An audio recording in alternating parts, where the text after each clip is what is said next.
episode of Cyberpunk. It's going to be more of a more narrative and more vignette style, where everyone will get a chance to have their own fun in the spotlight, which I don't think is atypical, but rather this is your stories aren't isolated to the group. It is everyone will have their own independent things that they can do. Which that is why I was trying to encourage everyone to think of things, because I want to give y'all the opportunity to just have in-character conversations, both with each other and with some of the NPCs who may or may not be present for whatever scenes. So this will be chill, relaxed, nothing bad happens session. That's why we got chill, nothing bad happens music. Hell yeah.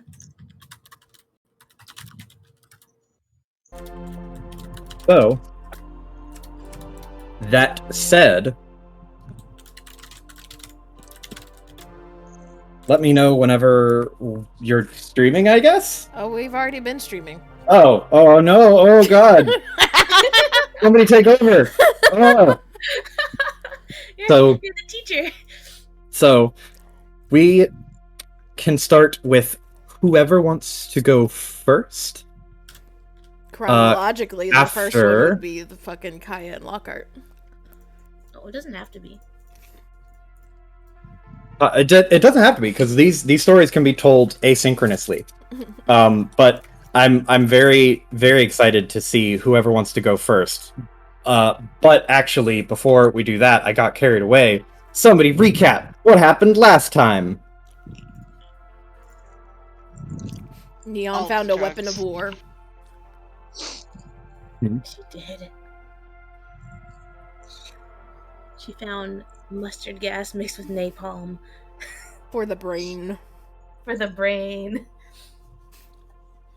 I will use it well. Delightful.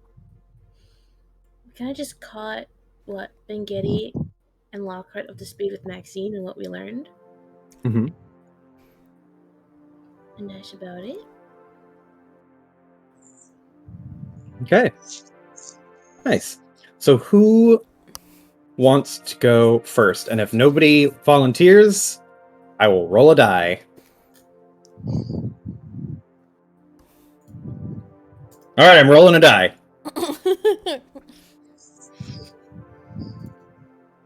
Z is eating currently. Is everyone in chat? Yeah. Iris? I don't see Iris in game. Is Iris there? Sorry. There's Iris. I opened Roll20 to my games, but not to the game. Wow. Wow. Went to your own fucking classroom. No, like the My Games tab. So technically I was out in the hall. Door's locked. If you're not inside, you're not in class. So okay, fine. we will start with Kaya. Oh shit. Okay, hi. Told you I was rolling a dice. I didn't see the result. I call It's because I hide all of my DM results. I have the DM button clicked constantly.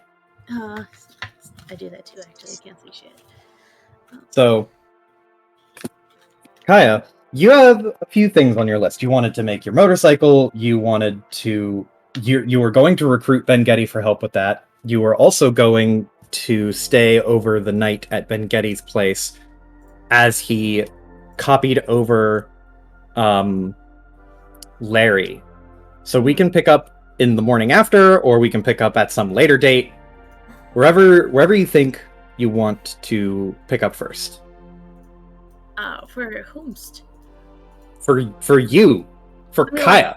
Who's she interacting with? Whoever you pick. Let's just go chronologically at this point because we're just Fine. you're just gonna like fucking spin circles. So talk to Lockhart first. Okay. But so we'll pick up basically like exactly the second we had left off. As a Legacy went home for the evening. Now we have just the home of Bengeti with Larry, who is currently being not operated on, but is like plugged into some machinery and is otherwise occupied. Okay. Lockhart and Bengeti, who are not very busy at the time, but Okay. Well, Nikaya said she'd help Lockhart do the dishes, so once Larry's taken care of, Kaya will go and do that. this, like, doing the dishes would take the long part of doing the dishes at the Bengeti house is trying to just de-stain the handful of things that he has not de-stained, like his blender. He doesn't have a lot of dishes, and you would know this as you walked in. You would notice that there's a single plate, and then I imagine Lockhart probably would have gotten either paper plates or like some cheap additional plates to have so that other people could eat, including herself. But you would see a single plate and then a bunch of like cheap plasticware that doesn't match it. Okay. On top of a kitchen I'll just describe the entire, like, not foyer, but like general broad living area. So when you enter Bengeti's lab on the 0th floor, when you go down to the next lowest level, or the next lower level, it opens up into a really broad space. This is a living room, dining room, kitchen area. It's a lot bigger than you're used to. Honestly, this area, if you had put walls up, it would be about the size of your apartment. It is a big room, especially for something on the station. The steel and walls and coloration of the room is much darker. It's like a dark navy, kind of like it feels kind of like a submarine in a sense, where it's a lot less bright. Even with the lighting that is on, it has a dark like color to it. Which kind of gives it a dreary, sleepy tone. Because it's like, you would know, you could imagine waking up and being in this space would be disorienting if you walked outside and it was broad daylight. But at present, it is late in the evening. So, and you look around, you can see that there is an island countertop with a large curved counter and cabinets that are all black and blue in the various shades of like or black and navy, and they have this metallic sheen to them. It's pretty clean. All things considered, the only bit of mess is right around where Lockhart seems to have cooked. And on a close inspection, you could just you could drag your finger along part of the counter where Lockhart is not, and you could pick up a thin layer of dust, because it doesn't seem to be used that often. Okay. Other than that, say what? Go ahead. Other than that, there's not much on the counter. There's not a toaster. There's not a microwave. There's a blender. You see the stove and the stovetop, and you can see a dishwasher and the double-bedded sink, but you don't there's not like the typical accoutrements you would expect a kitchen to have. Not like the kitchen you have, right? Mhm. There's not even like a decorative towel or anything. There's not even a usable towel. It's just like napkins, or not napkins, paper towels. That's what it is. There's a roll of paper towels, and then a blender. The only things visible. Yes, that's it. Okay. I'm assuming Lockhart's in the kitchen? Yeah. Yeah. Yeah, she was doing dishes. Maybe cleaning Okay. the countertops a bit while the blender freaking soaks. Yeah. You just see like Kaya go down, circle around, just like take everything in. Before like entering like the kitchen area, just like. So like, did he like just move in or something? No. At least I don't think so. He's been here a lot. What? How? Gesturing to the fucking emptiness.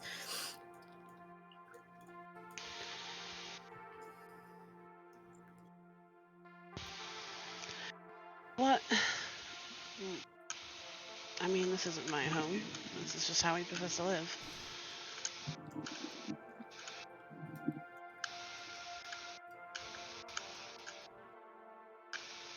Okay. Well, you help with anything? What you doing? Okay. If you could pass me a couple paper towels. I was thinking about cleaning off the cabinets a bit. Get some of this dust out of the way. Yeah, sure. And she will do so. Probably take some paper towels herself to help clean up the dust everywhere.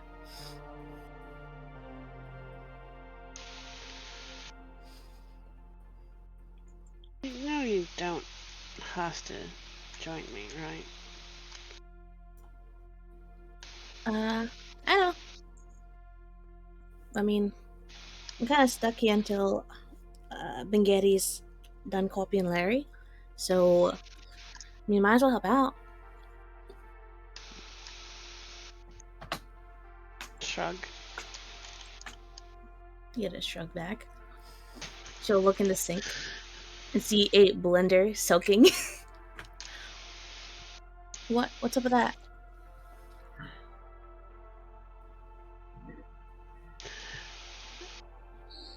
Johan isn't big on meals, so that's what he uses for his meals. What? What do you mean? What do you mean he uses the blender for his meals? Does he drink smoothies all the time or something? She goes to one of the cabinets that she, I imagine she put some of the synth powder stuff, like, on a higher shelf and sets it on the counter. The cabinets, like, you open up a cabinet and you can see Kaya on the top shelf. There are probably 4 bags that look like protein powder, but when Lockhart moves it a little bit and pulls one down, you can see that this is a synthetic nutrient paste powder. What? I honestly don't know how he can stand it. That's not all he eats, right? She gives Kaya a very, very stern nod. No. Like she's in pain a little bit. Guy just looks at her in like horror of just like, how the fuck? That's just like what, goop? Paste? What the fuck?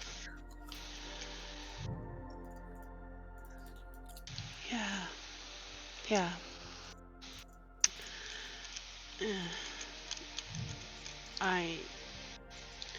With how well off he is, do you think he'd at least order out? I don't understand why he wouldn't. It'd probably be easier, honestly. That's what I've said. The fuck? Alright. Well, it's honestly horrifying to think about. I I still get some decent meals while I'm around. Oh, that's good. See, are these plates new or something? Just bought them today. Did he... What? How many plates has he got? Opens the cabinet to like the one plate. I guess one plate It is. full. Yeah, it's a bowl like sat upon a dinner plate, and there's a fork, spoon, knife. Kaya looks speechless.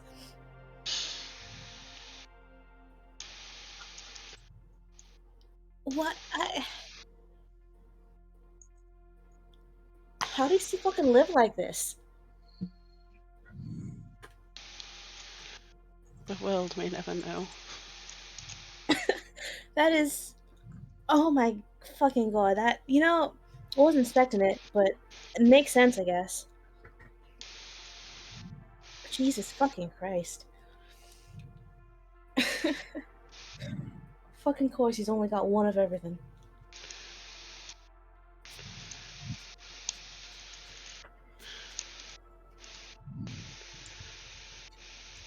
With how eccentric he could be, you'd think there would be more of a mess, though, huh?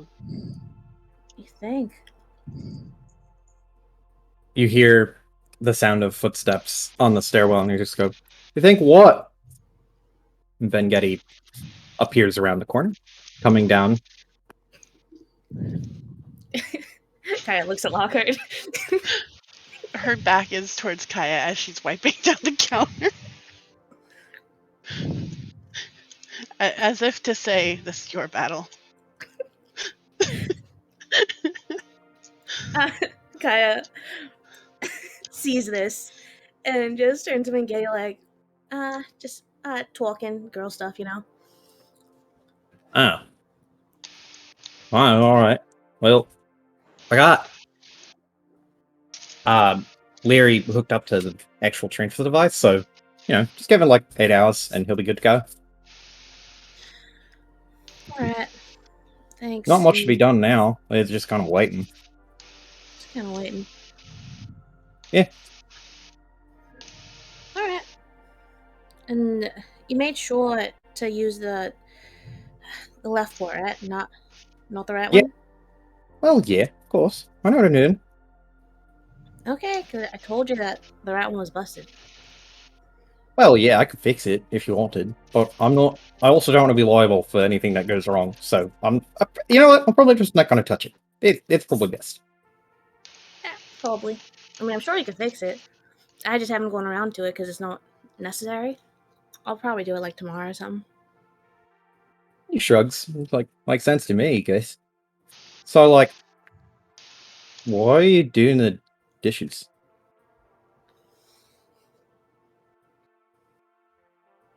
I have a dishwasher. Your dishwasher isn't going to be good enough to get that out.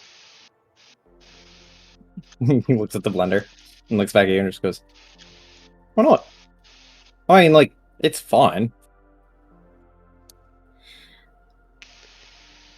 Oh my fucking god. No, it's not. It's not fine. Why is it not fine? What's the problem? I don't understand. Kaya looks at Lockhart with just like pain in her eyes. You know those blenders we saw at the store today, right? They're not Yeah. supposed to be that color. Okay, well, obviously, I use that one. I use it basically, he counts on his fingers, 5 times a day. What the fuck? What? And you don't clean it? Well, I do clean it. And how do you clean it? He gestures to the sink and just goes, "Well, I don't let it soak. I just dump piping hot water in it, spin it, shake it a little bit, get all of the chunks out, and just kind of leave it there for the next time I use it. I use it so often. I mean, it's not like I need to scrub it down all the way between what, like 4 hours? Oh my god. I think it's a little like you can see that twitch in his brow line where he's starting to get a little frustrated, and he's just like, "What? What? Am I missing something? Is there like a problem with this?" And he like leans over the counter and looks at the sink. For someone so concerned about germs, this is surprising. Well, I don't worry about it collecting any germs that wouldn't already be inside of my body. Like, it's not like anything in the house is going to be. So long as I control the incoming germs and relative like substances, then I wouldn't have to worry about cleaning everything down to the fucking microscopic level. Because When was the nothing last bad would time- be in the air or on anything. When was the last time you cleaned the place? Like just vacuuming, dusting, anything. Well, the duster doesn't come up here. Typically I let it run maybe like once every other couple days, I guess. He talks about it, and the duster he's referring to, he's programmed a robot to collect the dust and cobwebs from the nooks and crannies of his lab. But that's upstairs. Yeah. She takes her finger and runs it along one of the counters she hasn't cleaned yet. And shows it to him. Oh, what? Yeah, It's dust. No. I'll flick it towards him. Ah! Spaghetti. You do realize what dust is mostly made out of, right? Well, yes. It's a problem whenever a bunch of people drag a bunch of extra shit into my apartment with No, their I'm feet. talking about it's mostly dead skin cells. Okay, well, yeah. Yeah. Sure. But you don't But like that's not good. You should at least have the duster come down and clean this shit up. Or at least like wash your fucking blender once a day or something. well, I turned it upside down. It's not like I let the dust get in the blender. But the other thing is, I don't. Well, I don't usually come down here. I usually just go all the way to my bed or in my lab. There's not really an in between, aside from making a shake.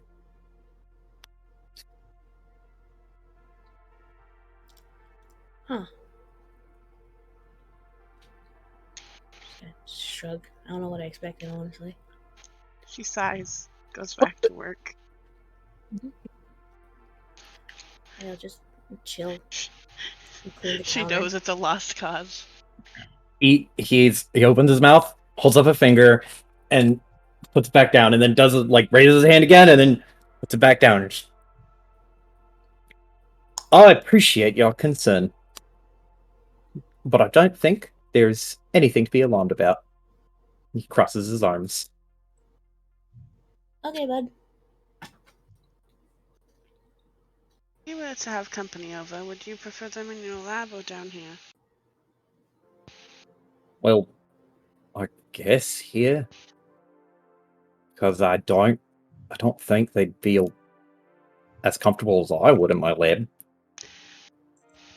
So, he has a couch, right? Yeah.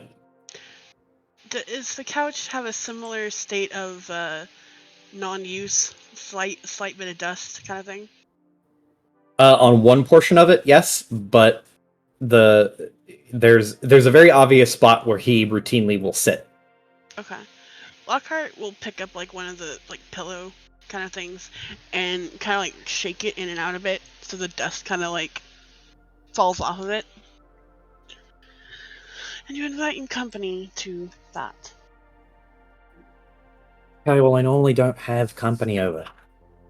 You're the only company I ever got, and now I've got Kaya and all her roomies. Just saying, you never know when. Also, just not healthy, honestly. Why don't I come up here? Well, down here.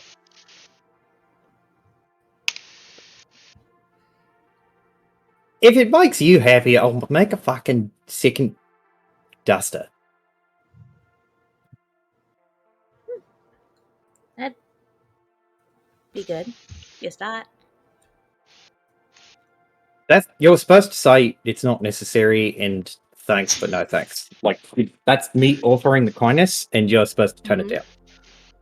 Well, why would I turn it down? It's something that's needed, and it would probably only benefit you in the long run. It deflates, like puts a hand over his face. You have to go buy parts for this. God damn it. It makes you feel any better. I'll be dealing with this for now. At least while I'm here. I kind of enjoy it personally. Well, then why do you want me to clean it? If you like the dust. I enjoy cleaning, is what I was trying to say. I don't live in dust. He kind of tilts his head back and just goes, okay, so where do you live?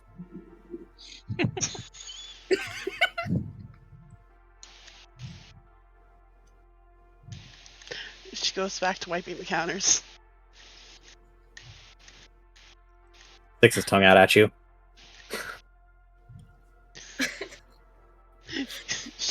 She wasn't looking, but flips him off behind her. Oh. I should ask Vengetti turns to Kaya. I should ask while it's on my mind.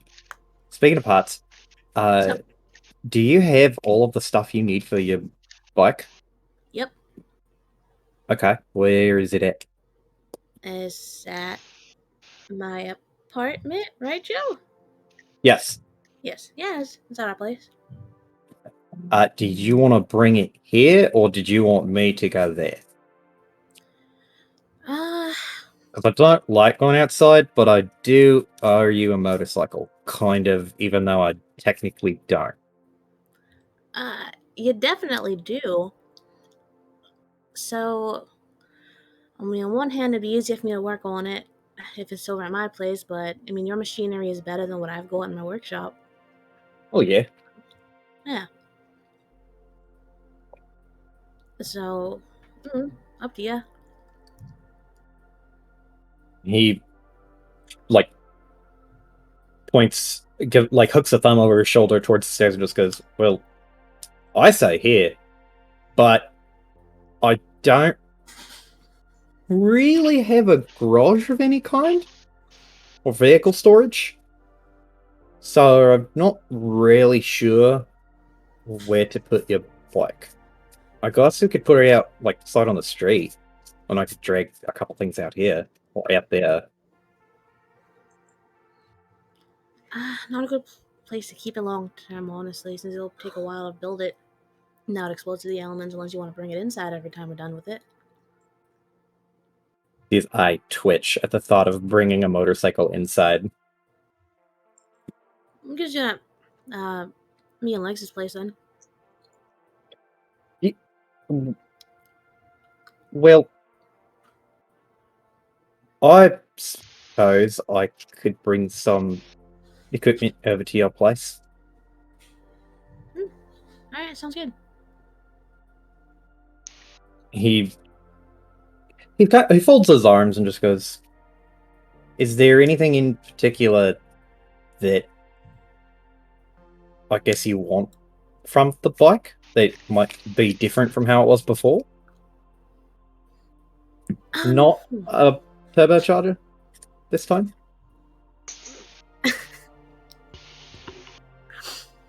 No, that probably wouldn't be good for it. The longevity of it. I don't know. Other than like what she like pulls out like a little notebook from her bag. It's like I drew up like a base schematic of it. The balancing is a little different. than it was before. But I mean, she'll like show it to him and just like, this is pretty much what I'm thinking. If you got any ideas, I'm all ears. But I can't really think of anything. He looks at it and kind of tilts his head and starts thinking. I'm not big on automotives, but I'm pretty sure I could come up with a way to integrate this to a basically like a security activated. It only registers to your biosignature type thing, kind of like my door, except it'd be a motorcycle.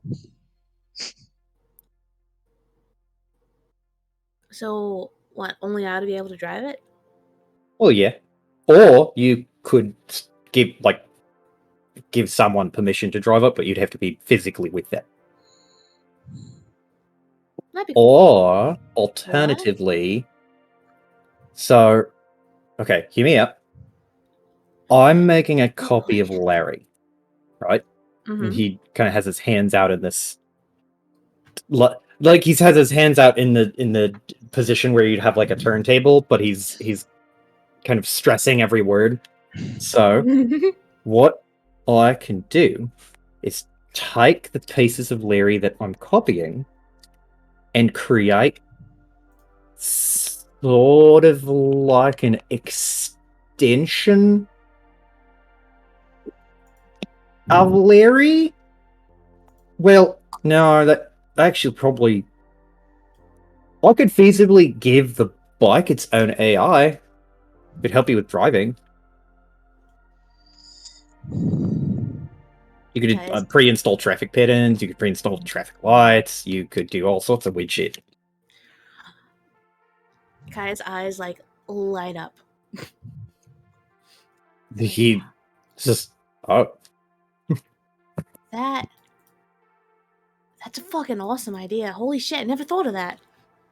She like will gesture to like take the notebook. Oh, he takes it.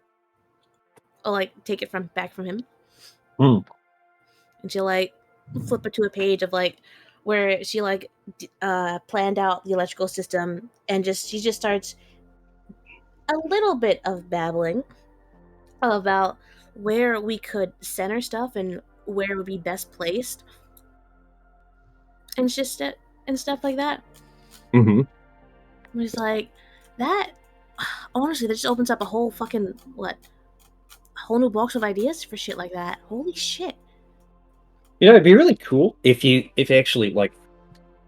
I don't know if you're going for this, but while Larry's here, we could actually start to use his hardware as a basis for like a type of integrated Hasidic adapter for the motorcycle, so he could nest in it, and the bike would become his new body, so to speak. And he says quotation marks around body. It wouldn't be a new AI that's independent of him, but it would be like a motorcycle. It'd be like if you could just have him transform into a motorcycle, except he's not transforming so much as just interfacing and plugging in the motorcycle. He'd just be controlling it. Well, like assisting you control. Yes. Depending on how much you wanted him to control it, we could do more or less. You know, I don't think that'd be a good idea. I don't know. I feel like I'd be a better driver than he would. I would agree, because I think he's got the combined intelligence of like 3 or 4 really smart golden retrievers. Yeah, that's what I've gathered before as well. Looking at Which, again, not to say anything against him. Golden retrievers are really smart. It's just that he doesn't understand English yet. No, yeah, but he's learning, which is This is true. He's learning. He's learning. Yes, Iris. Yes. This is correct. I understand. He's learning. Oh my god. You're Iris is a Star learning Wars. machine. Like So- Star Wars. But I'll leave it up to you. Your decision. If you want it to be a Larry based motorcycle and like how much integration you want there to be, that's your decision. If you just want it to be like its separate own drone, we could do that too. I actually have probably a few outlined artificial systems that we could just implement and put inside of a separate battery, or put alongside a separate battery to the motorcycle, so that you could basically you'd have a just motorcycle that is also a drone sometimes. They can't fly. It's not like a flying drone. Just Yeah, drone as in, obviously. okay, just listen. Yeah, no, I There's a got lot you. of people who think drone means like, and he does little airplane move with his hand. Yeah, Not the fucking best. tell me about it. But it's really like frustrating to have to explain that drone just means automated. It's an Exactly. autonomous system.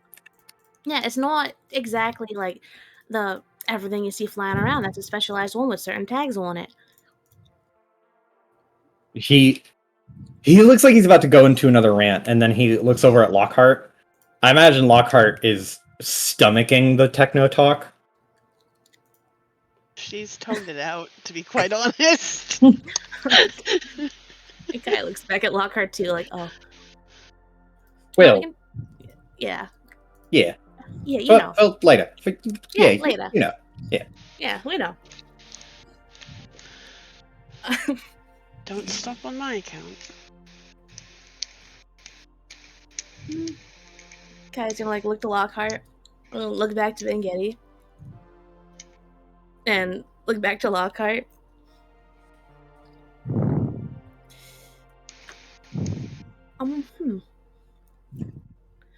Well,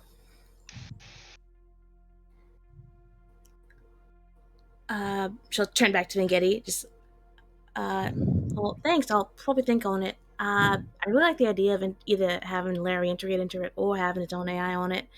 And I will get back to you on it, probably by the morning or something. He nods and just goes, yeah, makes sense. I'm probably going to make some more notes in my lab before I go to bed. But, I mean, you're welcome to... I'll trust you, but not, like, fuck anything up. So, you're welcome to wander around my lab and look at stuff. Or leave notes if you have an idea. I have a pantry of notebooks beside the pantry that actually is a refrigerator for all of my drinks. All you have to do is press your fingers to the glass. Huh. Oh, thanks. Appreciate it. I'll probably take a look around. Yeah, just he has a moment where he's like, nah, never mind, and he shakes his head, just goes, nah, it's fine. Yeah. Well, I guess if you don't need anything from me right now, I'll go double check on the transfer for Larry, and then I'm going to start writing up a couple of schematics for these ideas before they leave my head. Alright, sounds good. He gives you a thumbs up and backpedals over to the stairs and runs up the stairs. Kai's gonna fucking put a notebook away and then turn to look at Lockhart. What's Lockhart doing? She probably moved closer to the living room. Like, it's just dusting, essentially, so... Alright. Kai will probably, like, drift a little closer and just say, hey, Lockhart?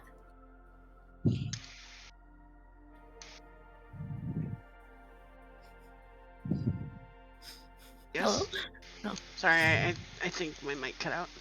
Oh, okay. Look, can I talk to you for a sec? What about? Look, I don't want to pry and shit, but I just want to ask. When we were all talking at Neon's bar, you brought something up that I want to ask you about. Okay. You mentioned that you were moved to the station, not that you moved here, and that makes me think that you didn't come here by choice. Look, and I just wanted to know if the person or people or whatever the fuck was involved in that, if you're in any danger or something.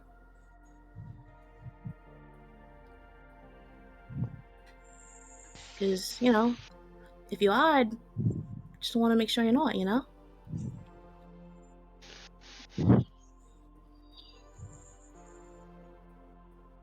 She looks at Kaya very like, I don't know, like she's expecting, like Kaya's expecting something out of something more, I guess, or like trying to figure out if they're like an insight check essentially, kind of thing, like what do you gain from this information, kind of thing. And if you, I will say, if you want to roll about concealing or sussing out information like that, y'all are more than welcome to prompt one another. But Mhm. it'd be really only if one of you is trying to hide something. yeah. Yeah. I'm just saying more of a like that's what she's trying to do, seeing if like there's more to the question. But I doubt there is. There isn't. Yeah. Because Kaya is genuine. Kaya is good. Yeah, Kaya's just real talk all the time. But Lockhart definitely has that like suspicious look, essentially, like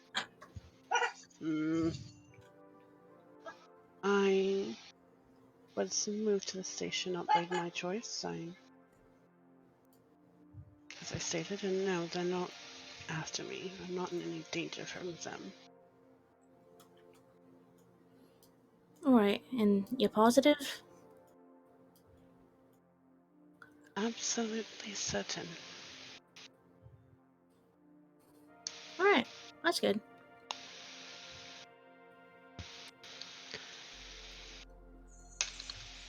Well, again, sorry for asking about something personal. I just want to make sure that you're alright.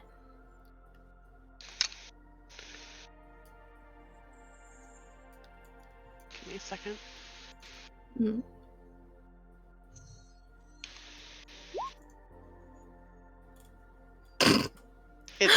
That's where the conversation ends. Wow. Just a brisk nod. Yep. That's where the conversation ends. Alright. Cool. Kaya is just gonna go do her own thing. Probably just hover by Larry, check on him every now and then. Probably poke around his lab to see what projects he's got going on. And that's it. Okay. Well, for the most part, Ben Getty has not really had any experiments going on. You see, Larry is plugged into the machine, or a machine, and you can see a progress of various parts being uploaded and reconfigured as the AI is replicated and reoriented so that it can be part of a different system rather than part of a robot's mechanical system. But other than that, Ben Getty is just drawing up some schematics for the motorcycle. He has collected some instruments and tools and hardware that he set aside so that he can bring them to your apartment. But if there's nothing else, then we can move on to our next little vignette, Mm-hmm. which will be Legacy.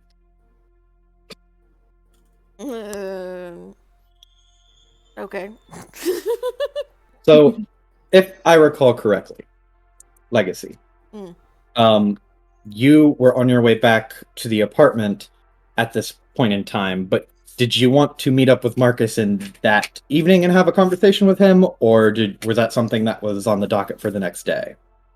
I did say that she, I think, texted him, seeing how he was doing, and trying to, because he did, that was the day he had to go back to work and deal with that shit and everything. So I don't know if he seemed to be up for meeting up. She probably would, like, either stop by his place or go grab some food with him or something like that. Yeah, so he would reply and say that he's happy because he's surprised and pleased that he's not fired. And would be more than willing to meet up at his place or yours, whichever Legacy would prefer. She'll probably swing by his place. Her place is odd right now. That is fair. So you take public transport over to his place on a further down side of I believe he's also in Adam's ward. But let me Yes. double check. Yeah. He is in a much further a much closer towards Voyager part of Adam's ward, so that he has more direct access to public transit. But it doesn't take very long at all going on the high-speed monorail systems to get from Amal ward to the ass end of Adam's ward. But once you get there, would this be the first time you've gone to his apartment, or would this Yes. be This would be the okay? first time. So he would tell you to send you the address to where his apartment is, and when you get there, you would see the building. It is a really kind of traditional modern style apartment building where it's got the sleek new apartment aesthetic. It's a lot of like blacks and chromes. It has a really unique shape to the outside part of the structure. Very boxy. It looks like a newer apartment building. And when you go inside and go up the actual inside of the building, there is no lobby. It is just it's just elevators. There's just 5 to 6 different elevators that are all typically going with one person or another going up or down. This apartment building is also many floors, much like how yours is. And Marcus is on probably the 50th floor. And I think you guys were on the 60-something floor of your apartment. Something I like can't that. quite Some remember. big number. Yeah, but way up on the higher levels of the apartment structure. And when you get up and go into the elevator, you actually notice that the way that this building is constructed is the actual building itself is made so that there's no front door. There is only apartment building and elevator. So when you get in, there is a selector for the apartment you want, rather than a button for the floor. Marcus is the 50-somethingth floor for that, with like a specific apartment number attached to it. So he would be like 5510F. And the door would open to his apartment, but it would ring a doorbell. But as you get in the elevator and it closes, you feel the movement. It's vertical and then lateral. So you go up to almost like a I can't remember what it's called, but almost like a lateral moving movement track. Like you a go airport. up and then yes, you go up and then sideways, and then you hear a soft doorbell like boo boo, and there's a hollow screen that shows up, and Marcus is on the other side and he just goes, "Oh, hey, sorry, let me just." You hear a button press, and then the doors part like a traditional elevator. They split down the middle, and you see Marcus standing there, and you can actually see the inside of his apartment. And his apartment is it's very magazine style. It's a picturesque or it's a sort of picturesque version of a modern apartment for a single person. There's a L-shaped couch that matches the actual exterior of the building in terms of its modern and black and white aesthetic. There's a small kitchenette style like thing with an extended counter that turns into bar seating. He has a really impressive view, as the outside facing window of the apartment shows the broader part of Adam's ward. And you can actually see from where his apartment is seated, several AVs and other vehicles flying through the air and traffic from below. You can see throngs of people moving and walking on the various walkways. It's a really just gorgeous city jungle view. And he has the whole like easy, classy setup of a coffee table with like a single, very, very minimalist plant on top of it in like a round black jar. He has no dining room table; it's the bar seating. But you can see in the corner, he has his desk pressed against the wall, and 5 monitors, 3 of which are stacked, or 4 of which are stacked in a Tetris T pattern, Mm-hmm. and then one of which is set aside. The monitor actually is much larger, almost like a medium-sized TV rather than a normal monitor, where the other ones are all equally shaped or equally sized. And you can see that this is his work. You can see the work section and the play section. And because on the left side, it has the keyboard, it has a wireless mouse and keyboard dedicated to a separate server that sits underneath the monitors.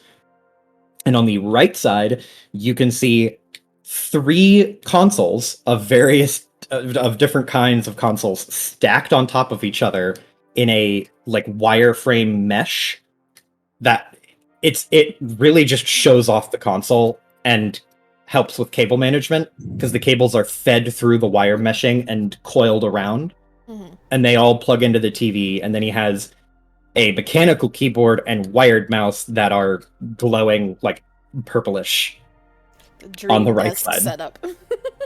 His desk is huge. It is a big desk. And he, like, as your eyes just kind of look over his apartment and scan it around, he scratches the back of his head awkwardly. He's wearing effectively like PJs, just like a simple white tank top and black gym shorts. And he scratches the back of his head and goes, sorry, it's kind of boring looking. It's not even messy, it's just weirdly empty, because I didn't know if you would think I was weird, and I kind of stuffed all of my stuff away. She has scanned the apartment very quickly, landed on the desk, is focused on the desk for a second, and just like at that, she's like smirks and like finally looks back up at him. You know I am a fucking wanted hacker. You think I'm concerned about weird? He tilts his head back and forth. I was more worried than I probably should have been. She just kind of like pats his arm and like moves a little bit closer to the desk to like scan over everything, very much tech hound, but keeps her hands in her pockets. I guess I should apologize that dropping by late, but I just got done with everything I needed to get done today. No, don't be sorry. I mean, hey, I'm just glad you finally came. I was kind of nervous you didn't really want to see my place, because you would just assume that it's like weirdly corporate, and it kind of is. And he looks a little bit like awkward and shamed, but he turns back and just goes, I mean, I also didn't know what to do? Did you want to talk about something or just hang out? Or this feels like the only, well, one of the few normal evenings we've had together. Only is probably the word right there. It's been a week. Yes. He nods real slowly and just his eyes get like big for a second. Just, yeah, yes, it has. She just kind of grimaces slightly, and she will go over to the couch and sit down slowly, kind of like sit down, look uncomfortable for a second, and then end up cross-legged on the couch. And just like look at him. Are you okay? What? Yeah, I mean, I'm good. And he'll walk over and I'm gonna roll for this because it'll make me happy. Oh, whoops! I need to roll 2d6. Ah, yeah. So he says, "Yeah, no, I'm good. Are you?" And then he puts a hand on the back of his couch and tries to flip over it, but it just kind of biffs it and rolls onto the couch in a very. You get the impression he wanted to like Duke Boys slide over the couch and plop down on it in a cool way, and he just kind of rolled over and fell onto his ass. And he just kind of scrambles around. All the pillows are all scrunched up, and it looks like somebody just started wrestling on the couch section there. And he just goes, yeah, no, I'm good. I'm good. Gets up, pats the pillows down. No, yeah, it's fine. I mean, are you okay? I'm with everything that happened. She tries very valiantly not to laugh until he like asks that question. She kind of sobers up and just like, that is a question. That's a question. But you're also the one that got fucking nearly tortured. Well, I mean, I tortured, and he says with quotation marks with his fingers. I wouldn't call it tortured so much as I just got beat up, and I mean that's a small price to pay. I've gotten into fights before, not with private military contractors, but I've gotten into fights before. Well, I've gotten into a fight before. She will scoot closer and just kind of like lean and examine. She won't touch, but she will lean and examine. The scar is essentially healed at this point, isn't it? Mm-hmm. It's still very bright, like a pinkish, like a bright, noticeable pink color, but it is healed. Yeah, but you, Marcus, that's something we need to talk about. Oh, does it look? Is it like gross looking? And he touches the scar on the side of his face. She'll like swat his hand. No, that's fine. That's fine. It's fine. It's healed well enough. It's not gonna go away. Hope you're okay with that, but that's fine. Why did you go running into the fucking middle of a shutdown ward? He opens his mouth and she like closes it, so, like kind of not clenching his jaw, but like clicks his teeth and goes, I don't really know. I just kind of felt it. Which that is like so not a good reason. But I mean, I don't know. I didn't really stop to think about it. I just was on my way to work, and then I saw what was going on, and I remembered that you and your friends were in that ward, and I was like, holy shit. And after what happened at the race, I wasn't sure if that if it would come back.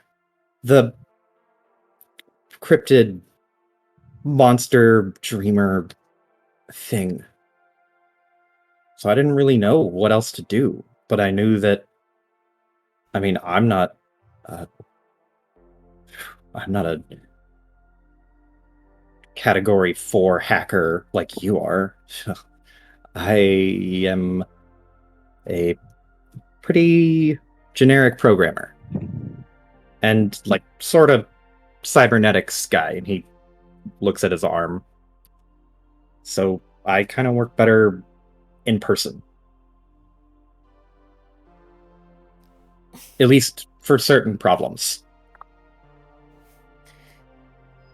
I guess he just like kind of scrunches her nose for a second and like fucking rubs, like dry rubs her face and leans back, closes her eyes. I mean, okay, how? I thank you. Thank you. I should start there. Thank you. For getting caught and beaten? For trying. Oh. You're But welcome. But you are in this now, and you know it. You are more than smart enough to know it.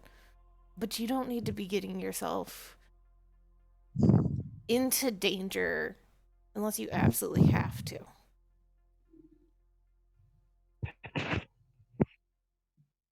He is there's a moment where he is looking at you with a sort of oh, I'm sorry, and then he kind of squinches his eyes a bit, and you can see him trying to read your expression.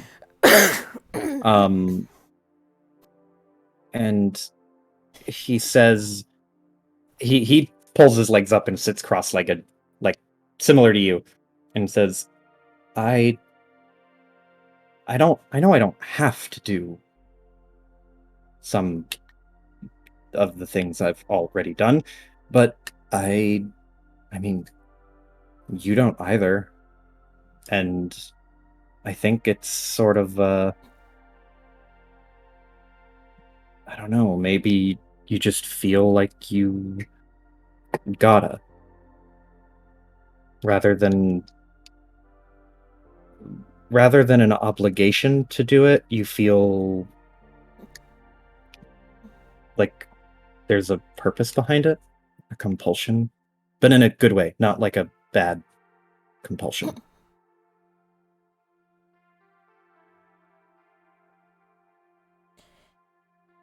She is silent for a moment.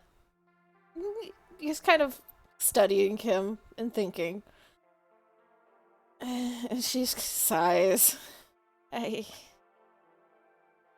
mean, yeah, that makes sense. It does. Some of the bullshit I've done like that, so I understand. But you're gonna do that. You're gonna do that. Please, just be more careful. Imagine you opening a door and seeing me in the situation I saw you at in the hotel. He turns his face away from you, and you can see him start to actually imagine that image. And he gets like a sour look on his face and just goes, "That's a good point." Especially when I didn't know that you were there or anywhere near there. You were supposed to be at work. I was supposed to be at work, but I mean, I'm not. he I'm gestures. not trying to lecture you, really. No, I And- know. I guess just it feels weird, but I mean, did you ever work like a really average job? Like a wake up, go to work, come home, same time every day thing? Like my job, he gestures around. I mean, it's gotten me a lot of neat things, but I don't feel like it's an impactful thing. I tried with these arms when I made these, and he holds his arms out. I mean, I told you back at the Black Pyramid, which wow, it feels like that was a long time ago. Uh, shakes his head, but I mean, I originally started working at Tetsuo because I wanted to make something that was going to help a lot of people. I made these arms, and the materials and actual construction of them, it it was meant to be for the everyday person, because there's a lot of people who don't have access to augments and they might need them, like construction workers, or I mean, hell, other androids. And this was going to be an affordable solution that was easy to repair and maintain. And he holds out his arm and kind of, he doesn't pluck the individual strands of fibers, but kind of drums his fingers along the side of them, making a little noise. Mhm. He just goes, I mean, I I wanted this to be something that I could help kind of kickstart and produce and get into the hands of a bunch of people who need it. But that didn't really go how I planned it. And that's, that's okay. I've been able to help in other ways, I think. It's hard to know now, and kind of seeing some of the stuff that Tetsuo has probably not intended for me or anybody else to see. But after, I guess, seeing all that and then knowing what I know about what I wanted to do and what happened, I wouldn't be able to stand at work. And if it wasn't me punching one of the PMCs and risking getting to you to help, he looks really, really embarrassed, but he blushes and kind of shrugs between his shoulders. I get to you and help save the day. I probably would have punched my boss out of just sheer, I don't know, out of placeness.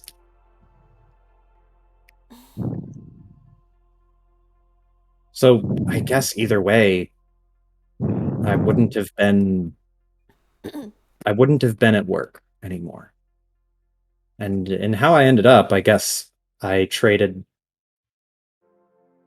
I traded having a perfectly pretty and unscarred face, but I get to keep my job, and I get to keep all of the new people I met, and I get to keep, and he looks at you and just goes, well, I don't keep you, but you know what I mean. She just kind of smirks and nods. I admit I've not had to go through a lot of that. Different struggles for different people, I suppose. But it's not all completely pointless, at the very least. You do get to keep us. So, not the worst thing, but if we had not happened to go through that exact door when we did, you wouldn't have. You know that, right? They could have made you disappear. That's true. And she will just kind of reach out and take the closest arm to her and just kind of pull it closer and like goes back to kind of the examining that she does every now and then with his arm. And if nothing else, where you are is useful, and what you've done so far will definitely be useful, because even if it's not with Tetsuo, you know things now. You know how to do things, how to make things that you wouldn't know how to without having gone through that. And depending on how the next couple of months go, that may be way more important than you realize. That is somehow the mix of incredibly exciting and petrifyingly frightening. And she just kind of smirks, like, welcome to the wrong side of the law. That's usually what it feels like.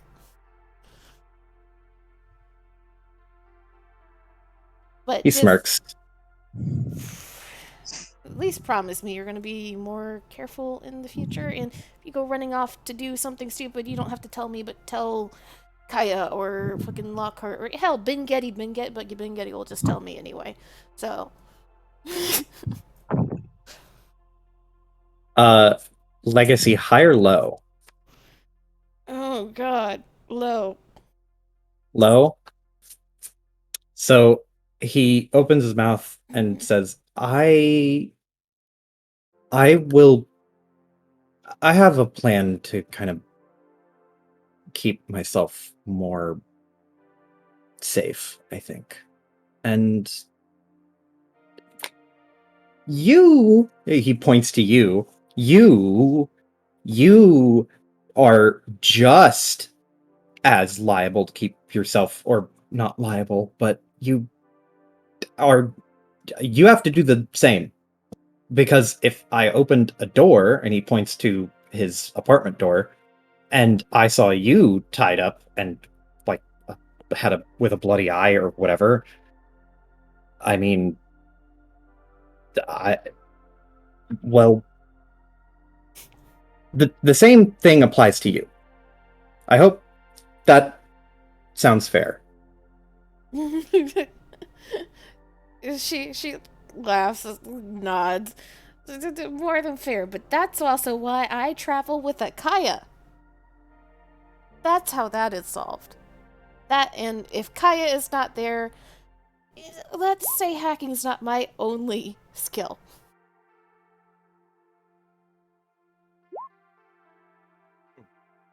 But I will make sure somebody always knows where I am, and I guess having a super strength boyfriend at the door is also a good defense mechanism, as about as good as Kaya with a tire iron, so. Well, he rubs the back of his head.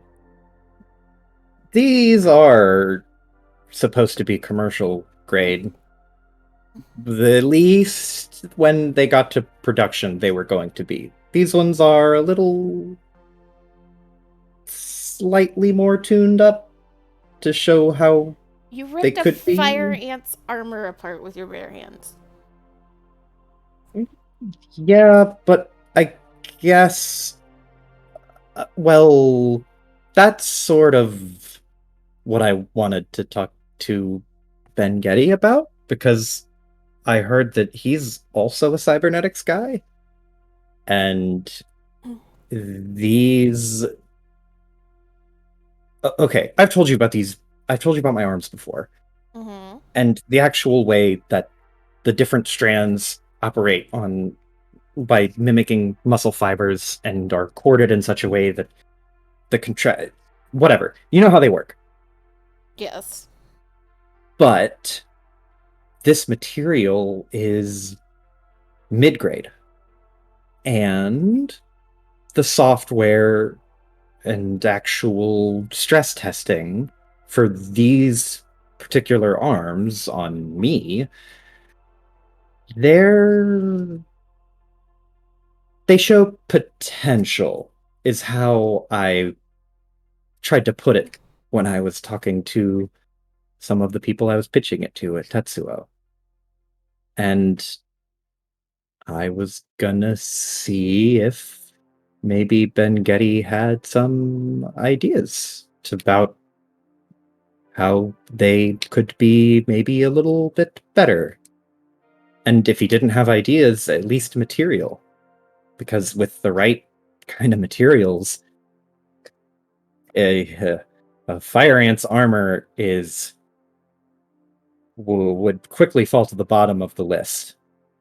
At least if I did my math right, which I have made mistakes before, but I've run a couple simulations with the projected models I made of these, and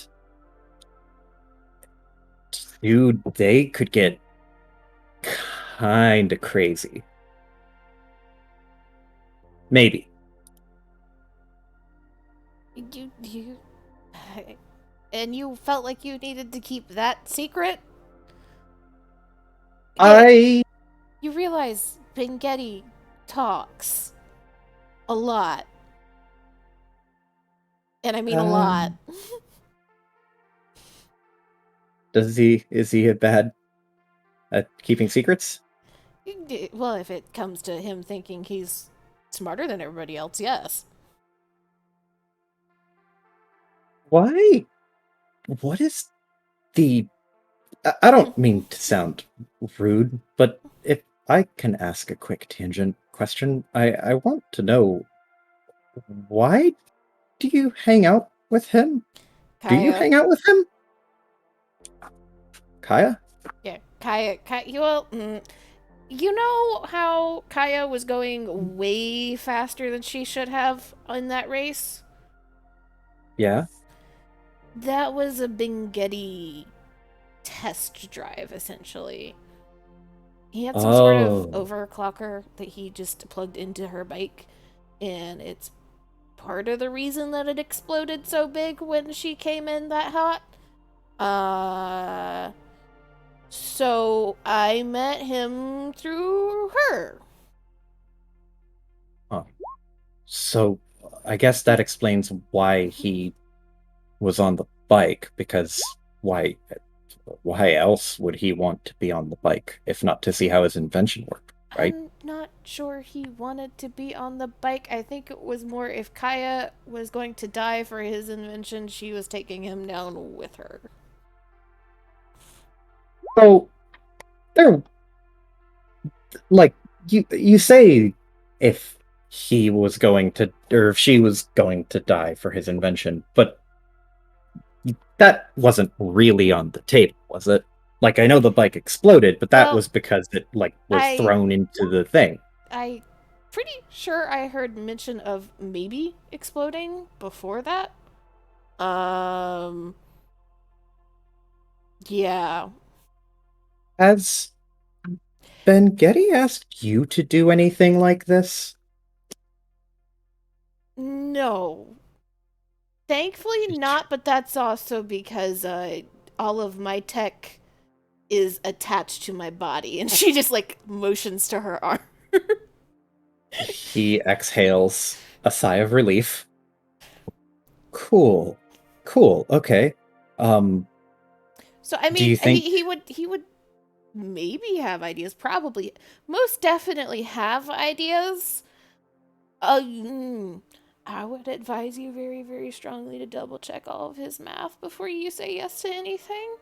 Just to be safe. I mean, he's. She sighs, is silent for a minute, deflates, and then turns and very forcefully puts a finger in front of his face. This never leaves this apartment. Do you understand? He nods. He is very smart. And his shit is probably very good from what I've seen. I was just at his apartment. But, this is a very clear but, he does not always consider the bigger picture to his invention.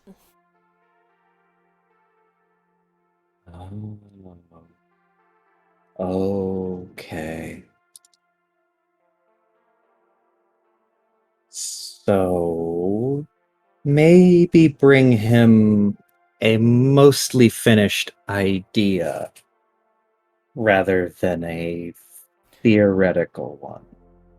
Yeah, I would advise getting at least like 60% there and let him finish it so that he doesn't decide he's going to promise you a motorcycle engine and give you a nuclear bomb.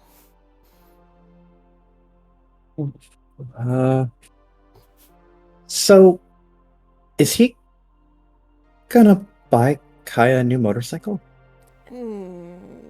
He is going to help. I think Kaya likes building them herself. She worked on that last bike all the fucking time. Huh. Well, cool. I want to circle back really quick. Mm-hmm. You're okay with me, though, tapping on him for help, right? I mean, it's. I have no issue with that. He's not, well, other than nearly blowing up my roommate, he's not done anything else that makes me concerned, and that was 95% unintentional. So just be careful on his grand ideas. Yeah. Okay. Okay. I think I can manage that. Thank you for the warning. She kind of nods and pauses for a moment. And since we're on this topic, she will kind of turn and just kind of like hold her like fully cybernetic arm out in front of him. I was wanting to put a bug in your brain just to think about. What? So I am not strong at all. I can outrun most people. But I am not so good once somebody actually manages to get a hand on me. So there's not a lot. She stares at her arm, which again he would know is like at this point mostly custom. And she just like glares at it for a moment. You think there's any way of maybe upgrading this? At least so that I can have a shot at getting away if I need to? So, like an integrated type of stun tool? Well, the issue is I can't fuck with too much with it because my deck is in my forearm at this point, and I cannot separate them. But stun or, I don't know, give me one good hit in or something. I don't know. He gets a kind of cheeky grin. He just goes, "So you want super strength?" She just like gives him this like deadpan look for a moment. One good punch is not super strength, my dude. All right, well, whatever you say. But I think I can help you. And not to toot my own horn, I think specifically this, and he holds up his arm in a sort of show off, or not show off, but like showing the strands kind of way. And I think the crux of the idea I have will work really well with my design here. But it's just a theory right now. I think don't freak out, but I think Ben Getty might also be able to help with this. Again, mostly a materials thing. But I will draft up the whole idea before I give it to him because I don't want your arm to blow up. Thank you. That would. Cybernetics blowing up is very different than a motorcycle blowing up. Nods really slowly. Yes, it is. And I like what this cybernetic is attached to. And he holds your arm. And I don't want that to blow up. Or get headbutted by a PMC. Or eaten by a dreamer. I can promise not the first one. More than likely not the second one. The third one's questionable at this point. But we'll cross that bridge when it comes to it. Yeah. Good. I'm just gonna keep a positive attitude about it for now.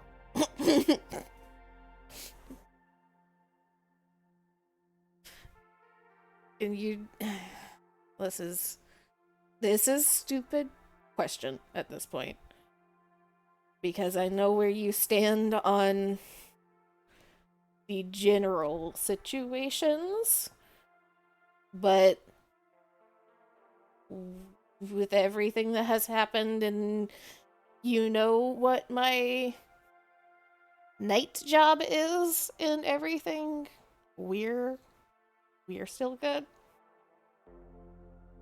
We're like, am I okay with you? Mm-hmm. And we're okay? Yeah. Yes. For sure. I mean, I don't know why you still want to be with me, because I'm not half as exciting as any of the stuff that you've done. And I figure there's probably like a crazy daredevil hacker guy who, I don't know, can do like a standing backflip and bullseye a target from 100 yards, and he makes like a finger guns gesture. She's like, Hell, I mean, she snorts and shakes her head. Well, we've already talked about this.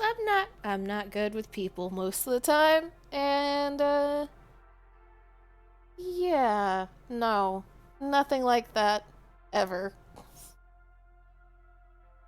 And you are maybe not in the most thrill-seeking of jobs, but you are more than smart enough, and that's better half of my list.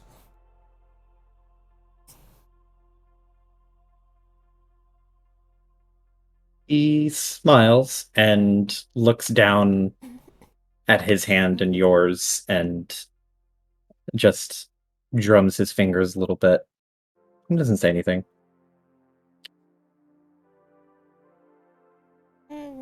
To answer your question, unambiguously though, yeah, I'm cool. Like we're cool. She just kind of nods. You need to work on giving yourself a little bit of credit sometimes, you know that, right? I have been told that once or twice. Because this, again, let me be clear. Other hand comes around, straight finger in his face. This is not invitation to do the stupid shit all the time. But you've more than handled yourself over the past couple of days. And not everybody would. And you've seen the results of the people that can't.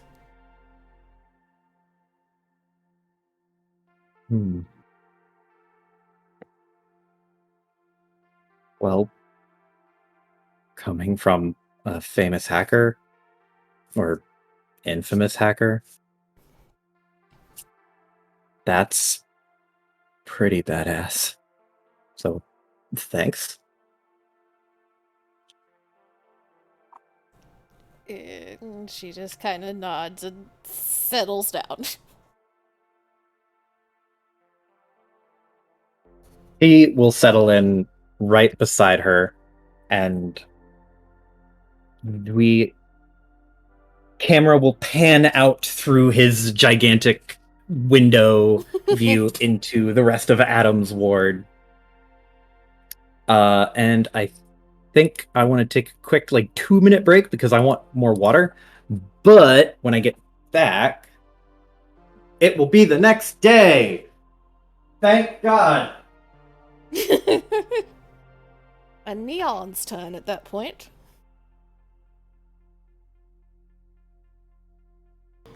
Eee. Okay. Marcus is so fucking precious. He really is. Oh my gosh. Marcus he is baby.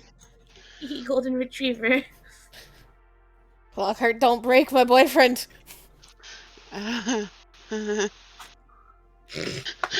I'm sitting here like, is it really a good idea to put that in this golden retriever's head? Is this really smart? Who? Shit Legacy has said, or shit that you're about to say? Shit I'm about to say, basically. Oh no, don't break the boyfriend! Boyfriend is precious. Is the normalcy that Legacy needs, not to just go off the deep end.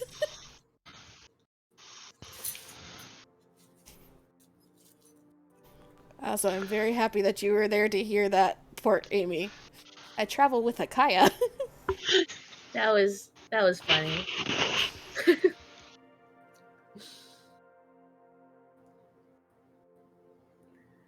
So, hope you don't mind. no, go. You go ahead. No, you. I'm changing the topic. You go. Alright, hope you don't mind the peanut gallery during all the RP. That's it. Yeah, sorry if that was distracting. I won't do it if it's distracting. No, it was funny.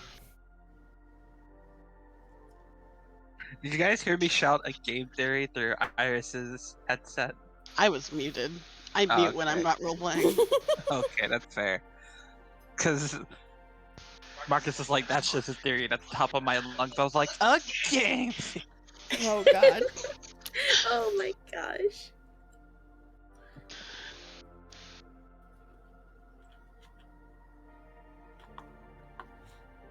What were you saying, Iris?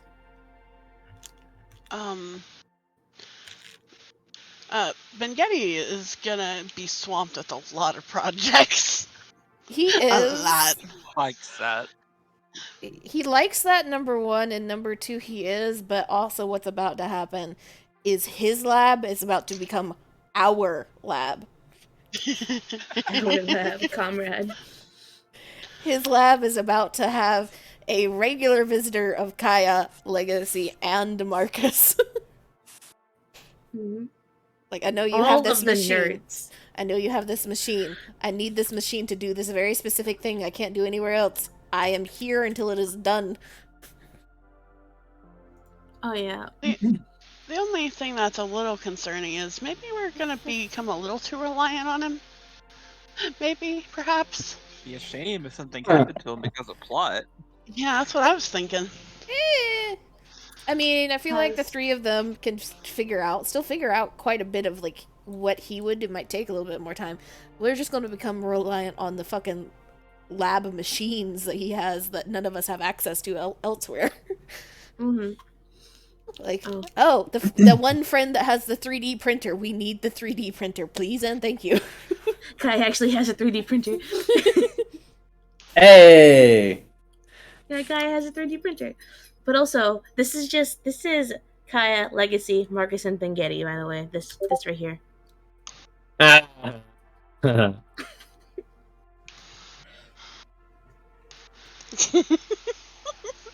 Yes. That's perfect. I should just Lockhart and Neon just calling them the Geek Squad. I like how it's all of the non-martial characters, because you have the two primary martial characters, and they look at everyone just like, y'all are fucking dweebs. Nerds. Nerds, a lot of you. Let's go, Blondie. To lead these losers to their fun. All their books and whatever. See, the beauty of it is, though, is we are in a setting where, yes, we have absolutely no martial abilities, but it works in our favor because of this. Fine, go build your own fucking drone then.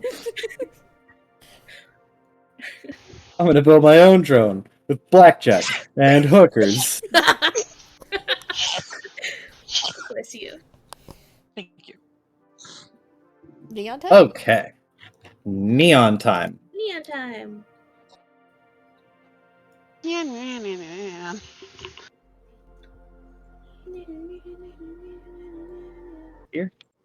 Oh my god, Amy. What? I heard the humming. It's a good song. Small child.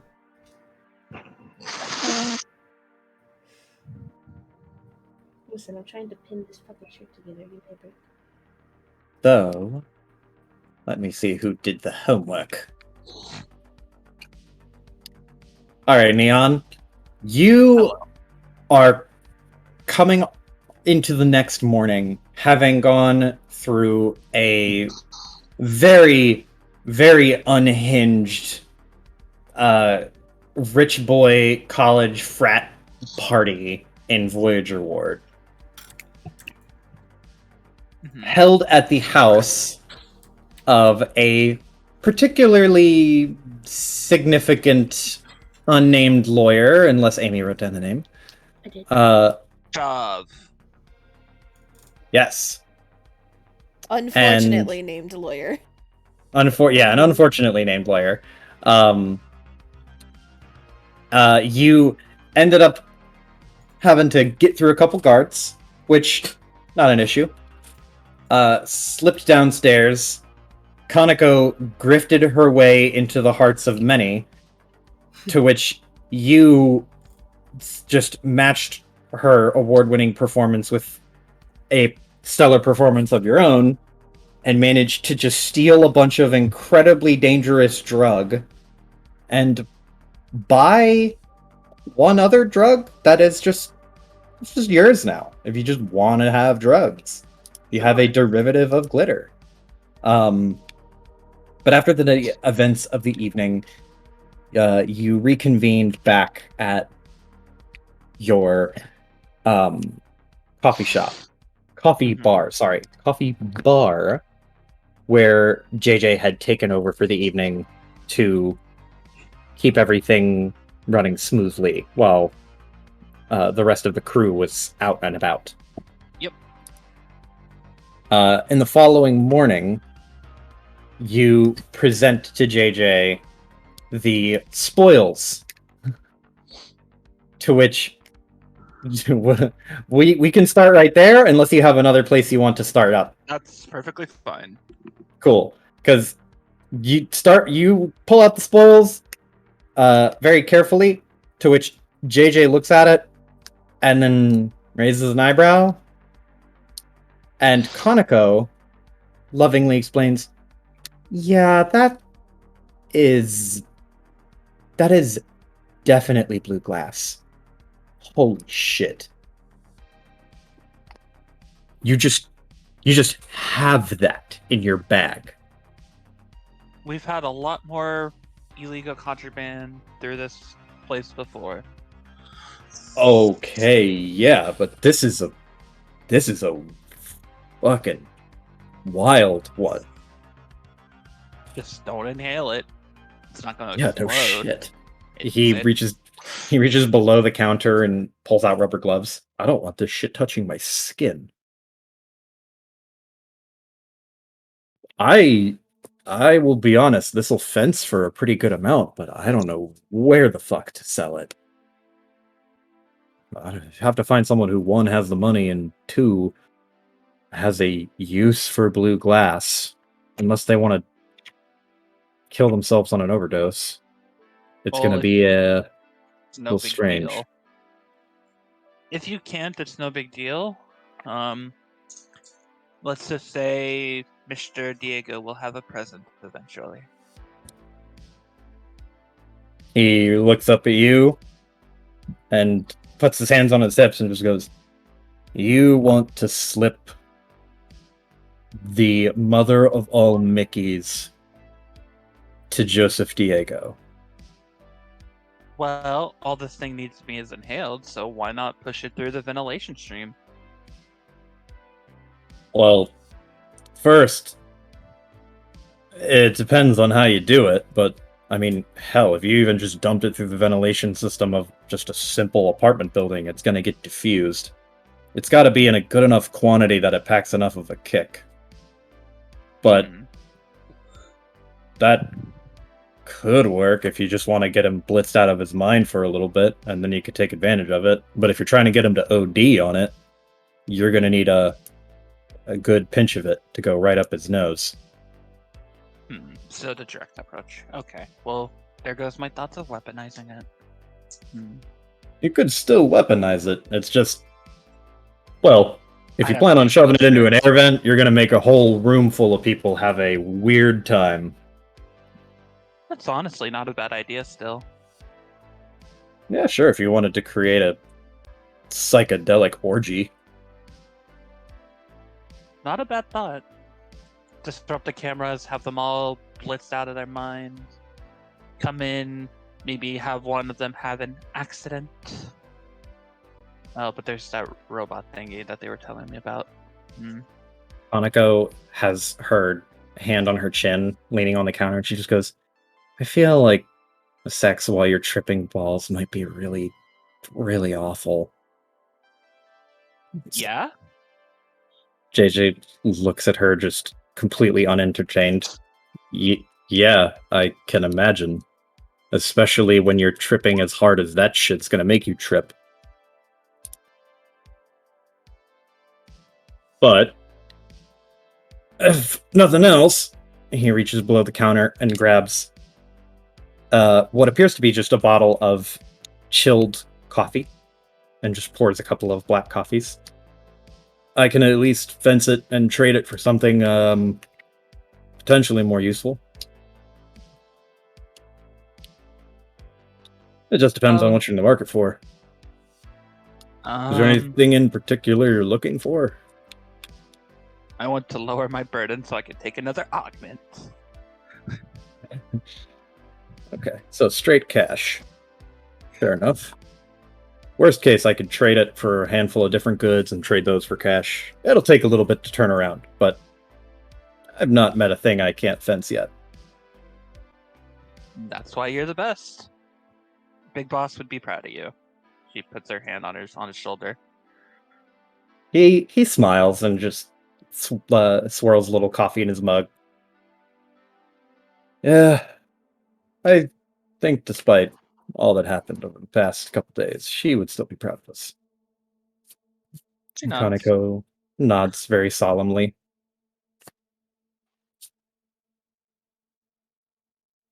I think this would be right around the time where Too Cute would say something like, "Yeah, she's always been proud of us." Or, I don't know, maybe she has some clever quip that she delivers in a perfect dead voice. Deadpan.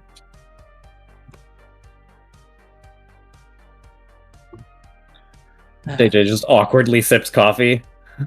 Stupid girl. Shouldn't have told her she was ready. And she wasn't. But I didn't think she'd go toe to toe with Joseph Diego without me. Which reminds me, I've been digging around to try and figure out what the fuck that thing following him around is. I don't know if you've watched any of the news reports or interviews he's been on. He is plastered all over the goddamn news. The man likes his publicity, and he is milking this publicity for all it's worth, as you would expect. But he reaches into his pocket and pulls out a couple of different news shards, which are effectively like easy recyclable tablets that have a holographic display of news reports. And he slides them onto the counter. Essentially, this red Power Ranger looking thing, it just showed up the same day that we all saw it. It's some kind of unreleased prototype something or other. People don't know if it's an android or if it's a person in a suit or if it's a drone. Whatever it is, it seems to just follow the man around like a shadow. A blood red shadow. I wouldn't be surprised if the man took it into the bathroom with him.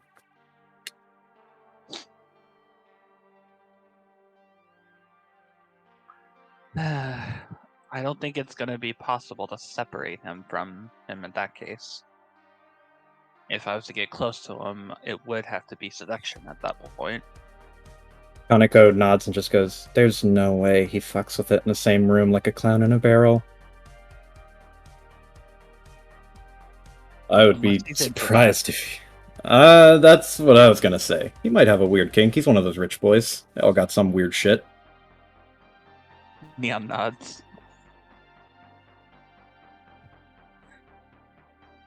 So...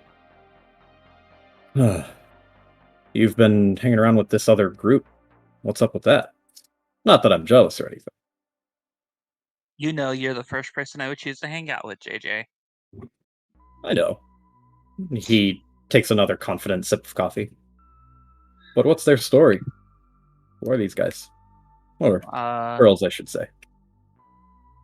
One of them's a big-time hacker. One of them's an engineer. And I guess they were roommates with K-Young's friend, Lindis, I guess. Ah, I see. Is the engineer the hot one? I can't remember. I only remember them by their hair color. Which one do you think was the hot one? She had blue hair. No, that was Legacy. Oh. I'm pretty sure the big guy twice your size was her boyfriend, so good luck. Well, he's invited too. Fair. JJ's just... Was this JJ or Kaneko that said that? Because I thought it was JJ. No, Kaneko said that. JJ just like half-lidded or just raises his eyebrows like, uh-huh.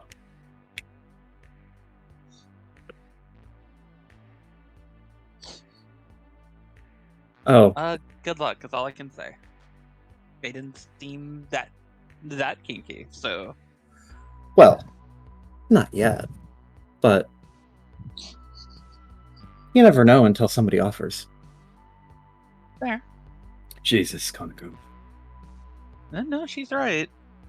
It's 10:30. Remember that one time with that one mark?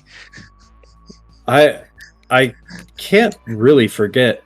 Neither can I. Just, can we at least get to lunchtime? Lunchtime it is.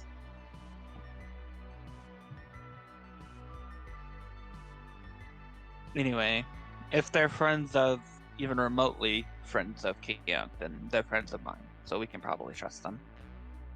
Fair enough.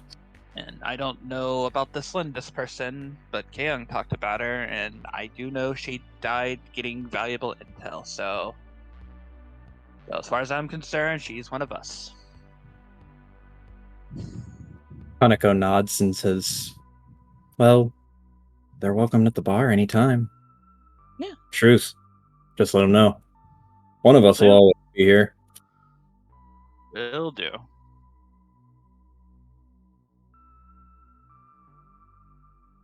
So, I'm gonna work on getting this fence. You sure you don't want to keep any of it for sentimental reasons? If you have a dose saved over, then save one, but if not, then that's okay too. Gotcha. I am going to go speak to Miss Kaya about getting a drone set up. Kaneko sits up and hops off the stool and says, well, I'm gonna go poke my nose where it's not supposed to be because I'm bored and I have this. And she pulls out the little vial of pixie dust. Do you want me to fence that too? No. I can get more mileage out of this in person than in cash. But thank you. Sure. Keep me updated if you need me. No, I will. And she gives you a little wink. Oh, and tonight starts your self-defense lesson, so be ready.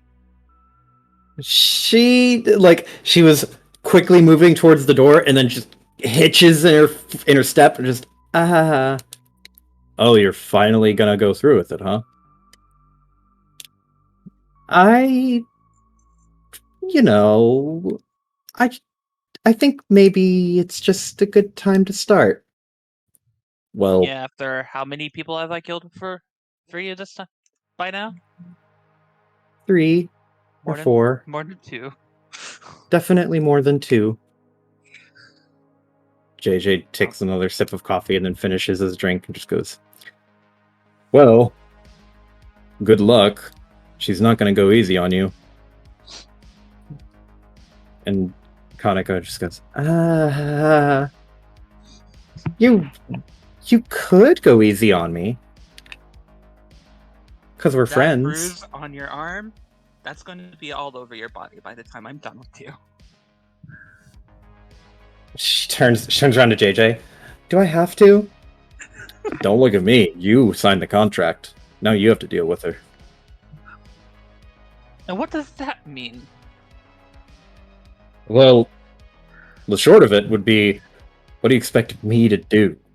He just gestures to, neon, fucking what? And then she goes, well, that's a good point. Yeah, well, listen, you go do your thing, go build your drone, and you get back here within 3 hours, because that'll give me enough time to fence before things start to die down in the markets I'm used to. Okay. You take care, JJ. Gives you 2-finger salute. So, you are making your way to Kaya to make a drone, or start making a drone? Yep. On my way, I'm picking up parts for another tag, because I have cash. Okay. So, you can spend your 3 cash to get pieces and parts for a tag. Yep. You are You get to Adam's ward probably around 1:30-ish after stopping, getting parts, making sure you've got all of the right compatibilities and various factors are all accounted for. But not much later do you ring the doorbell. Then Kaya, you hear a Neon who has come a knockin'. Oh shit. Kai will open the door. Is anyone else home? Legacy, you could be there if you like. I mean, Legacy probably would have spent the night over at Marcus's, but would have been kicked out when he had to go to work. So she's probably home, but she's gremlin in her cave at the moment. Yeah, what time of the day is it? That's around lunchtime. Yeah. Yeah, lunchtime? Okay. So Kai's probably making lunch. She probably, got back a few, that morning with Larry? Mm-hmm. Who Larry is totally fine. He is unchanged and exactly as you had left him. Awesome. He is watching you cook by resting on top of your head. He's pretty big. It's like a mini Larry that he deployed himself.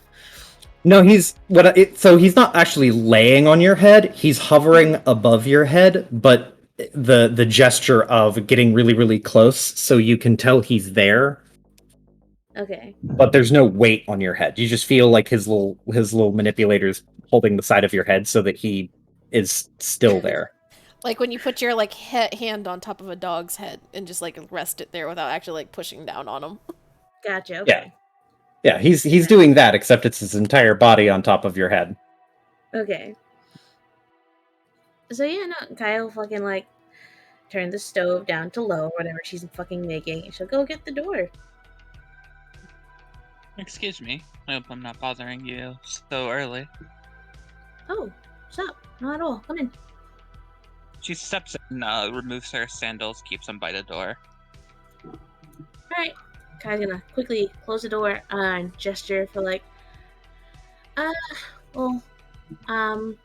Map, Joe, map.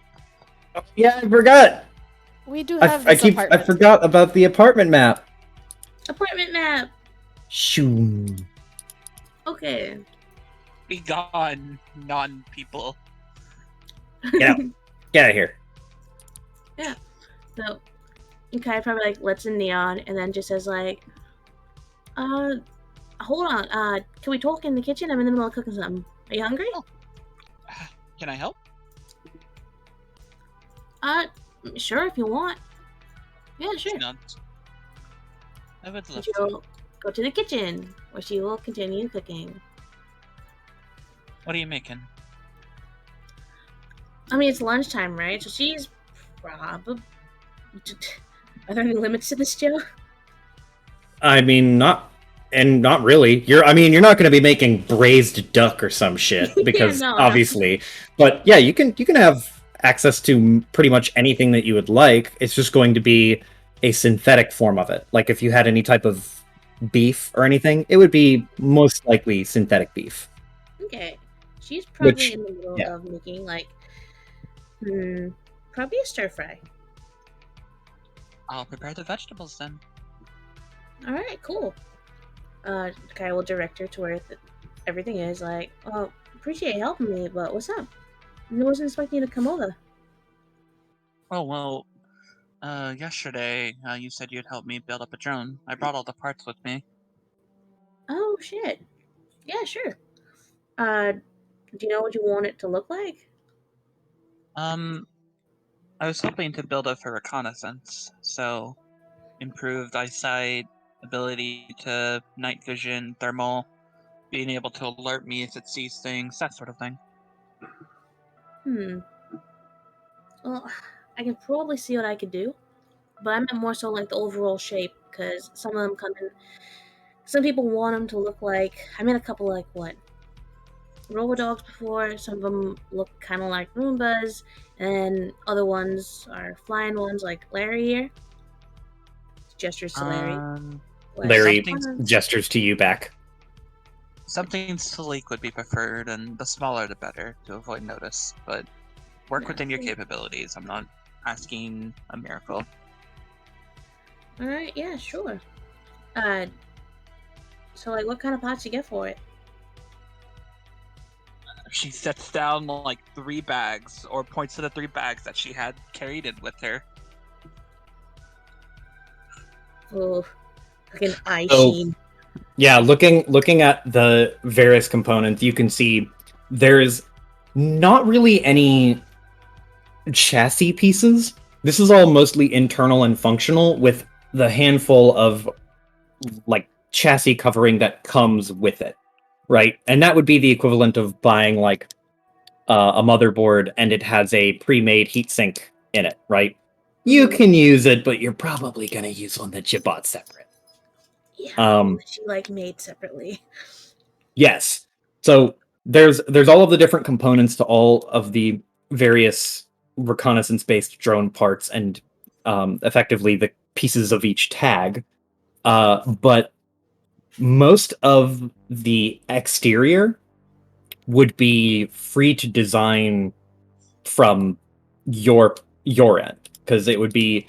I would say that Kaya would easily have enough material at hand to make fairings and outside casings to dress the drone up and make it look the part of a reconnaissance person, a reconnaissance drone.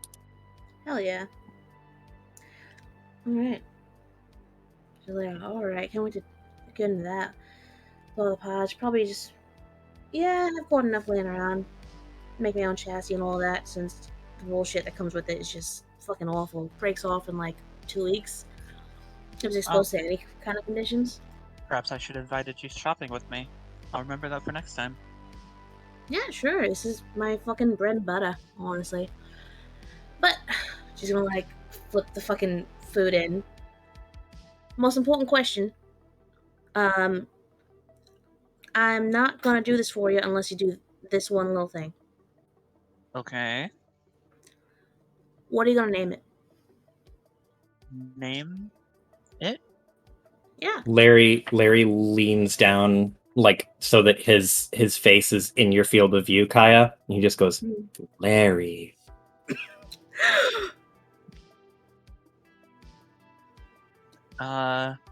Holy shit. Yeah.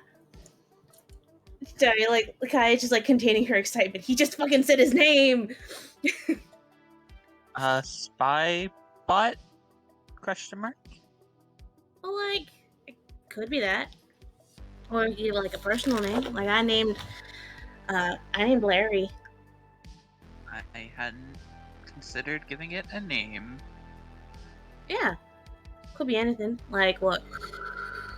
I like building stuff that have a name. Okay. Like my last bike was called Clyde. New one I'm gonna be building, I've already named it Bonnie. I got Larry here, so only condition is you gotta figure out a name for it. Okay. Well, since your motorcycle was named Clyde, I will name my robot Hyde. Cause it's As- recon. Yep. That is fucking awesome. Larry points to Neon. Larry. Larry indeed. That guy is gonna point to Neon. Neon. Now that's Neon. He looks at your hand and then looks at you and then looks at Neon and blinks but doesn't say anything. He's just processing. Mm-hmm. Also gotta ask, have you got any allergies or something? Or anything? Nothing I'm aware of. Okay, does what were the names? I was got really drunk that night. Oh, look, Kanako and JJ? Have they got any allergies or something? I believe Konako pretends to have an allergy to shrimp, but I think that's just because she hates shrimp. Right, okay, so no shrimp, JJ, I'm pretty sure he doesn't like peanuts. Doesn't, as in like by itself, or like if I were to use peanut oil, would that be a problem? I think just anything with peanuts in it. And there were peanuts in it. All right. All right. I'll make sure to remember that if I ever bring anything over there. Peanuts.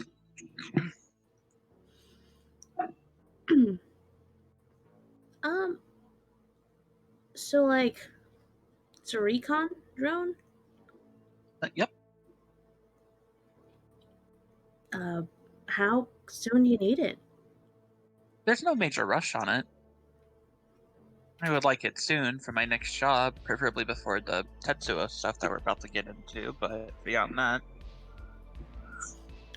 Probably get it done pretty quickly once I look at the pods.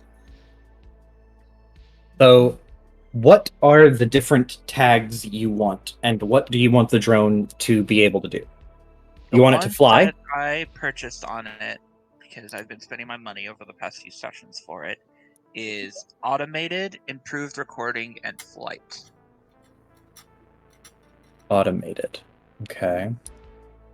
Improve recording and flight.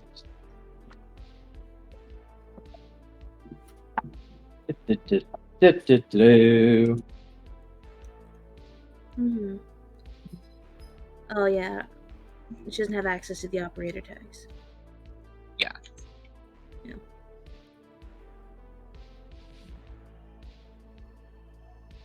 Sorry, I'm flipping to them in the book. There were 4 weapons, I see.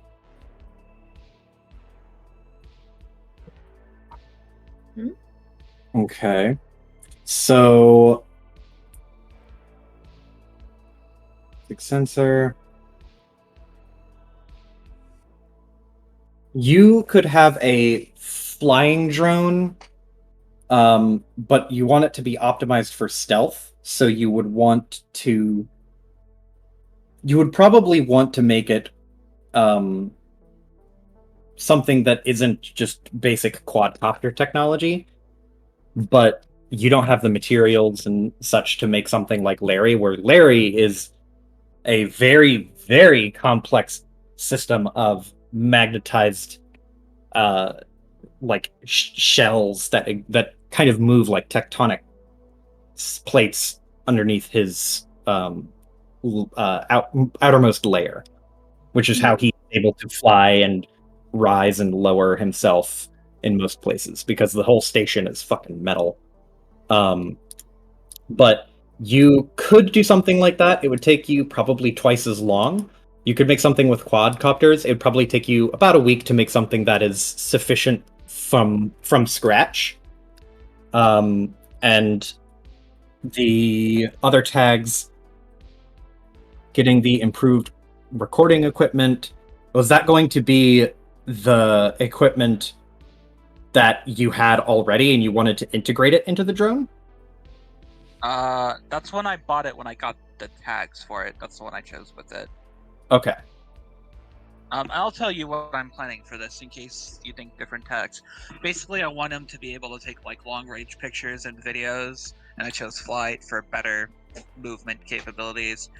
And I thought automation because I wanted to maybe add like a motion sensing thing to it, where like if there's something that doesn't match what normally happens in this area, to contact me, basically. Okay.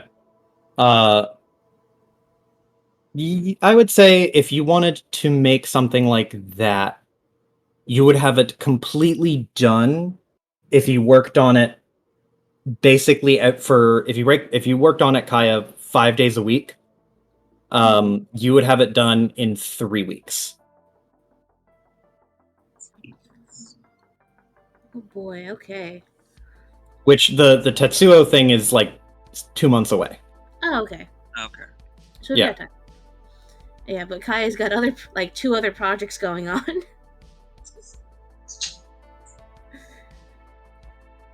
How long would it Should I take her? feed her extra cash like later on to speed up the process if needed, or? You could. The main thing would be if Kaya wants to use more of her time to do so. So, like that is budgeting for like 6 to 8 hours of a working day with days off. If you were to just like nose to the grindstone, 12-hour working days, just power through it, you could cut down on that time. But that is a choice Kaya would have to make. Yeah. I will make sure you're compensated for your time. It sounds like it's gonna take a long time. Yeah, probably. I've gotta make this chassis from scratch. To be like, would you want it to be a quad motor? Probably get that done pretty quickly. Well, it particularly doesn't have to be very silent because it's going to be a little far away in long range. So I'm sure a quadcopter could work. Okay. I'll go with your recommendation, though. And that's the recommendation, right, Joe? Yeah, quadcopter is base level like standard drone fare. Mm-hmm. Yeah, I think that'd be better than any electromagnets since it's gonna be far away. You want to be able to hover, and well, Larry can hover, but not that far off the ground. Yeah, Larry does not. He has to be within like 5 to 10 feet of any surface at any given time so that he doesn't fall. Yeah. Yeah, he can't fly. He can only hover. So yeah, I think quadcopter would be good. Yeah, I think what 3 weeks would be good for this. Got a couple Sounds of other perfect. stuff to work on. Yeah, no rush. Oh, a little bit of a rush. Vegetables are ready. Is the meat? Sweet. What? Are you ready to add them to the pot? Yep. I'll toss them in. Whoosh. Frying noises. Oh, sorry, Rollo. I didn't mean to scare you. No. Yeah. Yeah, so Kaya's probably gonna no, go over to Neon, just like she's like stirring the pan, sorry. Just so are you alright? I know it's been a pretty fucking rough for everyone. And I mean, we both lost someone important to us. And just want to make sure you're alright. Well, I don't like saying it, but you get kind of used to death after a little bit. Though it is sad to see them gone. I also killed somebody yesterday, so there's that. What? Yeah, guy roughhousing Kaneko. Oh. I wouldn't just kill somebody for no reason, don't worry. Wasn't worried about that. More so like, what brought you to that conclusion? Because I didn't really peg you as someone who just randomly murdered someone without a good reason. Oh. It was just the easiest way to get him off of her. You know the drunk types. Yeah. Oh, speaking of which, I have this card to give to Legacy. One moment. Goes over to Legacy. to the room. Legacy. Knocks on the door.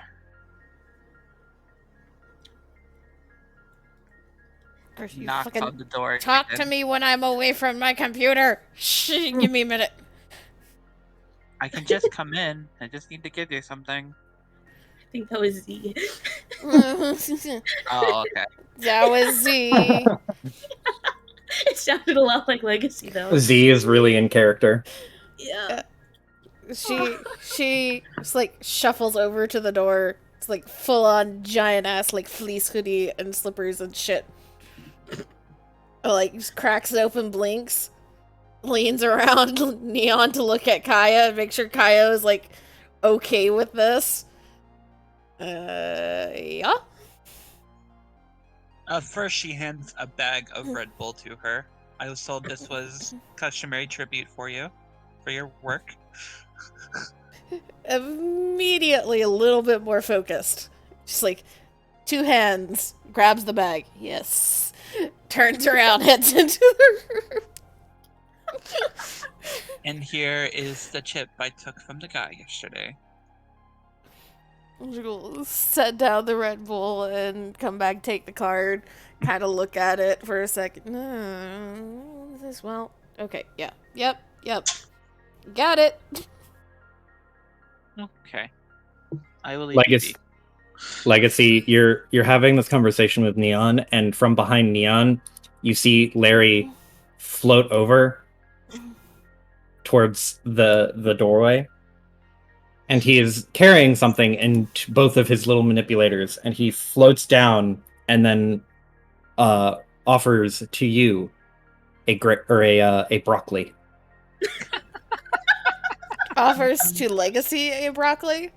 Yeah, he offers the Legacy a single broccoli that is partially seared.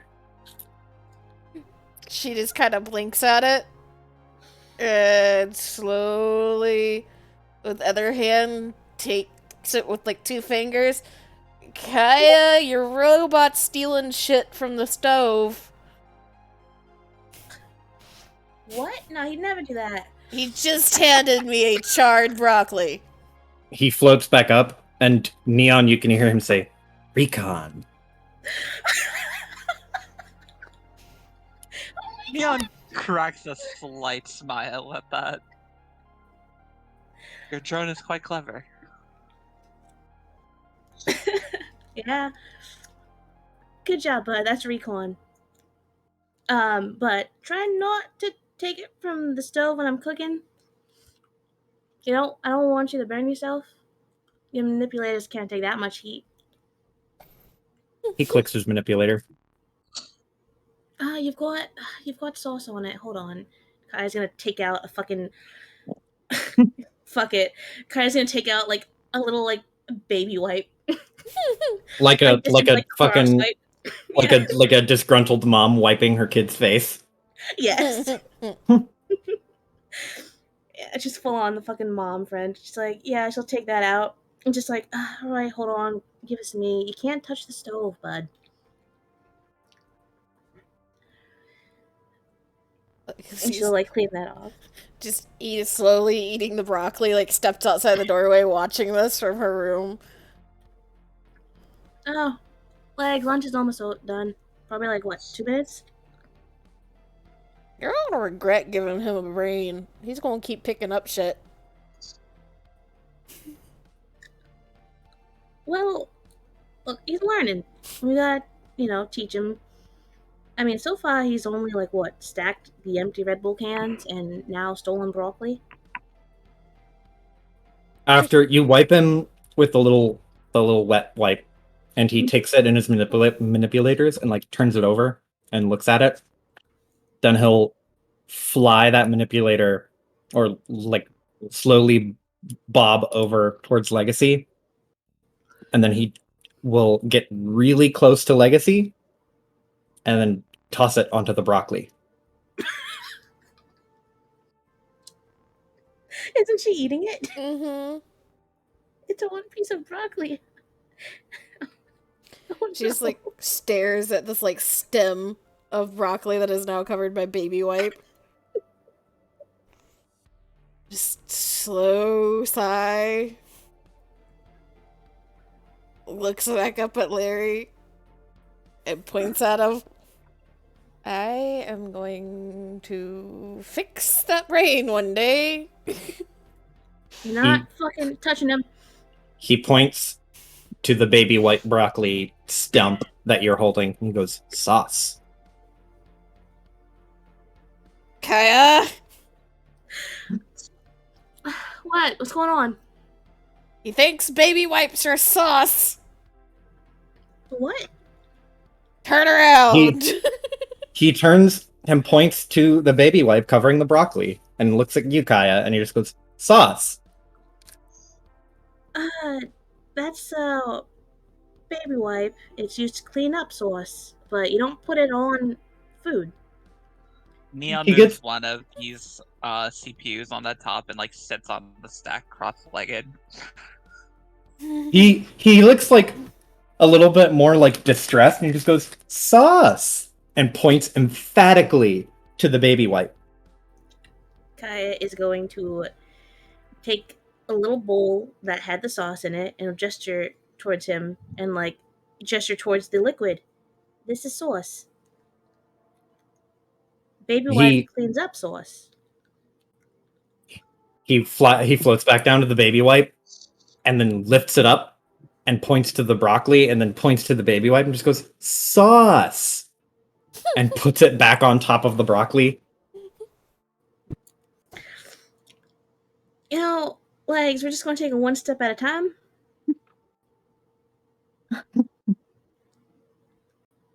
It's just one step at a time. Good job, Larry. You know, but you're learning. We're going to take this one step at a time, and we'll figure all this out together, right?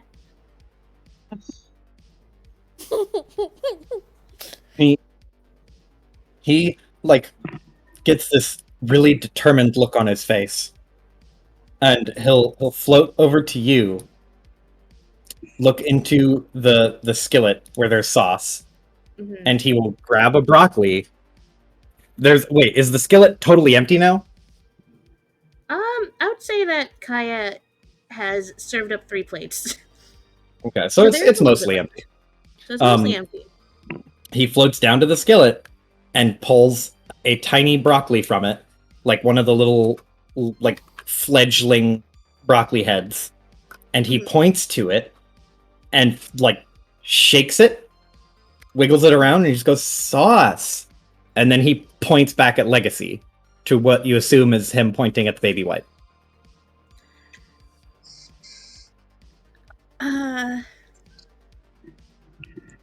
Right. Were you trying to clean the sauce off of the broccoli that you just gave me? He points to Legacy and gets like really, really excited and just goes, "Sauce!"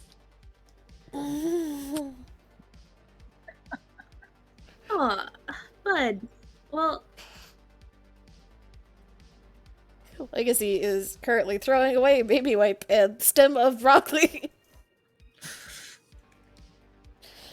Larry, having just picked up a broccoli, puts it back in the pan and then flies over to the trash to grab the baby wipe. So you asked how I was, but how are the both of you? Not fighting with a drone. no, don't fight with him. He's learning. He's doing his best, and good job, Bud. You do clean up sauce, and there was sauce on the broccoli. However, sauce is supposed to be on the broccoli. It's not supposed to be on your manipulators. You see that when he takes the baby wipe out of the trash, he's wiping his hands, his manipulators, and then he looks at the stew, and then he looks in the trash at the broccoli, and then he looks at the baby wipe, and you can see him like processing something. If you put that baby wipe in the stew, I am ejecting you out a window. Now, you put it in the trash when you're done with it, Bud. He looks at it and he's turning it over and over, kind of like a matador, where he's looking at one side and then the other.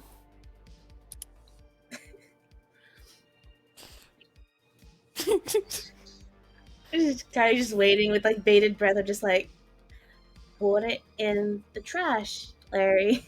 That's where it goes when you're done. After another like a 30-second silence, he is holding it at the full extent, like the full length of his little manipulators, and just lets go, and it just floats into the garbage. Good job, Bud. She'll like, give him like a pat. And His face this whole time is pretty much just like this. Like, oh. Yeah, she'll give him like a pat, and then she'll take the plates to. Oh, she'll hand Neon one. She'll hand Legacy a plate, and you're like, "You guys want to eat on the couch? We can talk."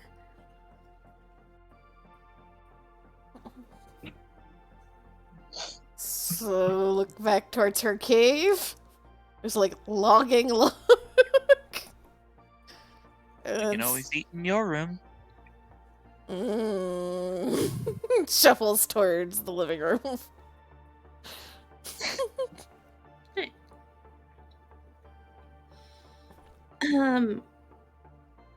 Oh, sorry about that, Neon. Oh, it's no trouble. Sure, it's a little bit of trouble, but yeah, nothing we can't handle, at least so far.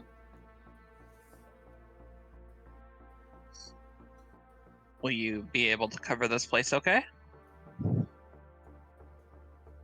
What are you meaning by that? Well, as I heard, it was a 3-person flat. Will you be okay on a 2-person budget?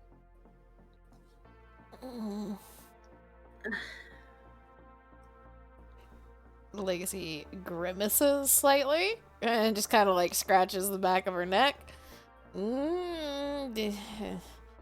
We will figure it out.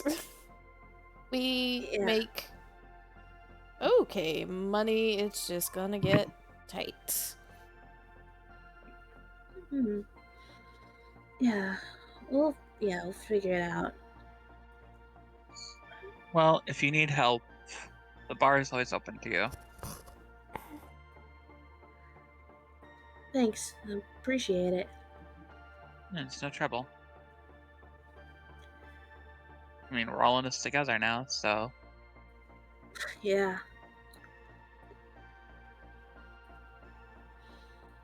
Yeah, so Neon, like, sits down, like, on her knees, Japanese style, with the plate in her hand, begins to softly eat. I like what you did with the sauce. Oh, thanks. These are, wow, how did you get everything cut up the same exact size? Oh, well, I'm good with the knife. Huh. Snort. Hold the knife one way, you can cut a vegetable. Finish the line, Piper. Just finish the line. Hold the knife the other way. You slit a guy's throat 2 seconds.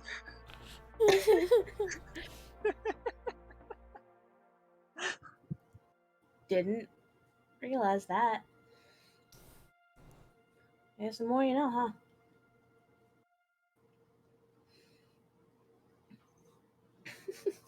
She's fucking crazy.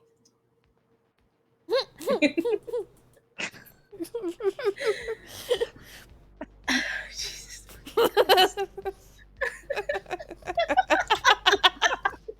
Damn it.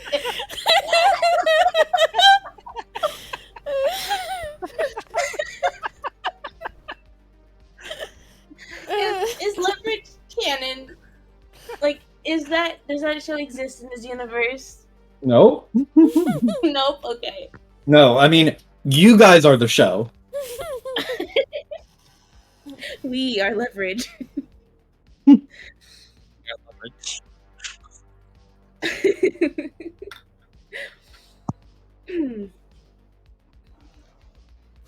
Jesus Christ.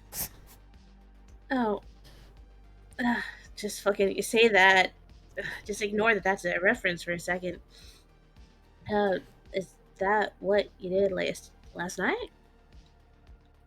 Yes, actually. Wait. What? Oh, that credit chip I gave you, I got it off of a person I killed. I thought I told you that on the phone. I mean, dead guy did. You know what? I don't need I'm to know. pretty sure I did last session. I know she said dead guy, but I don't remember 100% if you said you were the one that killed them. I did not say that. I just said I'm a dead guy. Yeah, she's aware of the dead guy like time limit on this account, but she was like, oh, you, okay. Okay. I don't need to know that. I don't need to know that. Oh. Slight smirk. We try to space out knowledge of crimes here, deniability and all, when eventually one of us will inevitably end up Where is your drone going? Where'd he go? I can't wait for Larry to keep going. Kill! Kill! Larry, you look up, Larry is gone, and you can hear him pulling a knife out of the knife brick. Fuck! Run! Well, you can't hear him. You can't see him. You just hear And him. you hear the shink! I hear this. She's running. Fucking baseball slide around the fucking corner. It's like, Neon what? sets her plate down, stands up, follows after Kaya, curious. Just fucking slides around the fucking corner. What are you doing? Larry has the knife in two hands because his manipulators aren't really built for holding a knife. Nope, they're not. So he has to kind of balance it this way. But he's like holding it one way, and you can see his little drone face like exert with effort. And he tries to turn it upside down. And then he just drops it, and it falls to the ground and just ting ting ting and clatters onto the floor. And he You gets trying to this like slit somebody's throat? I think he was trying to know what you were doing. If he goes murder bot, I'm moving. No, I'm going to reach down, take the knife, and I'm going to perform like some dexterity shit, like twirling the knife between my fingers, tossing it from hand to hand, juggling it, and then I toss it back into its sheath on the counter. Larry is like watching with starry eyes, like, oh. Neon, why would you fucking do that? Legacy's like peeking around the corner now, still bowl in hand, still eating, watching. Thought you wanted him to learn. Yeah, I wanted to learn, day-to-day stuff, not make him want to practice juggling fucking knives. Neon. Well, Larry starts clapping. Dexterity. Yeah, don't think of it as juggling knives. Think of it as him trying to teach its dexterity. Yeah, he could get hurt. He could slice one of his fucking wires. He could hurt someone else. Well, here, I'm gonna go look for a ball somewhere. Like I think I saw one in Legacy's room here in the corner. Take a rubber ball and I go in front of Larry. Oh fuck! I go in front of Larry and I begin doing the same juggling act. Here, use one of these. Toss, toss, toss, toss, toss, toss.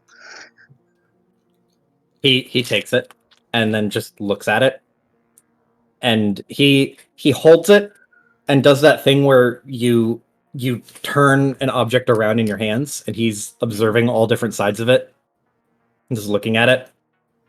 And after a few seconds of doing that, he starts to throw it up and catch it, and throw it up and catch it, and not very high. There, Good job, price Larry. averted. Good job, Larry. Thanks, Neon. But still, he's learning really fast, huh? You've got a smart kid on your hands.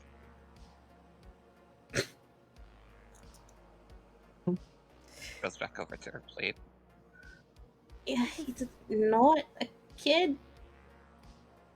He's totally a kid of yours. You are his mother, Kaya. I don't know how to explain it to you. No, I don't do the whole fucking parenting thing. Didn't you just tell me to name my robot? Yeah, because it's a drone. Drones are cool. And is your robot not have a very small child brain that you're teaching it right from wrong? Look, it's not the same. Are you not looking after it and watching it grow into a complicated thought process? That's different. That's not how it works. You're a mother, Kaya. I'm 28. I've got a drone. I'm not a mother. I've known mothers that have been far, far younger than you.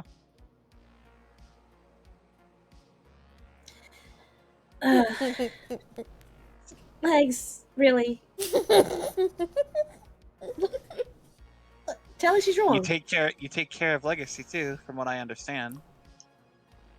Legacy is just like laughing into her plate right now. I'm gonna fucking choke if you keep laughing like that.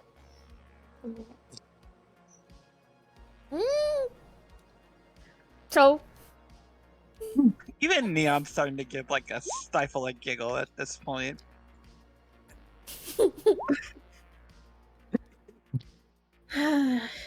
Fucking hell.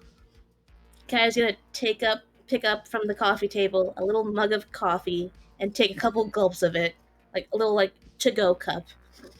Just take a like a good like 3 or 4 gulps of it.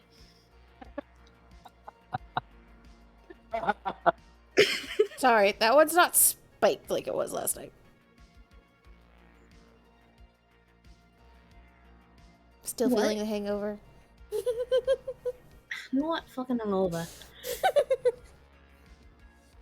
Fucking surrounded by children is what I am right now.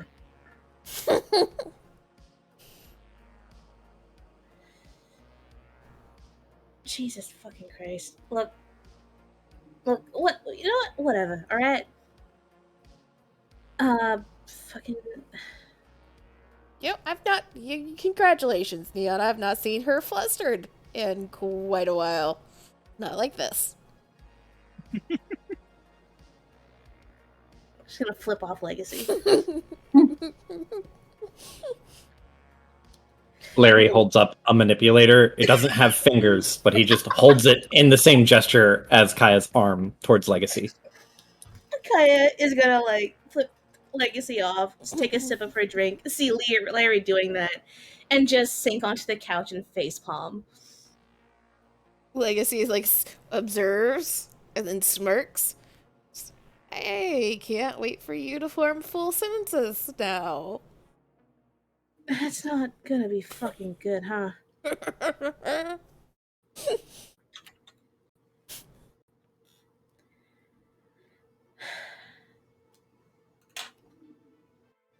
Jesus fucking Christ.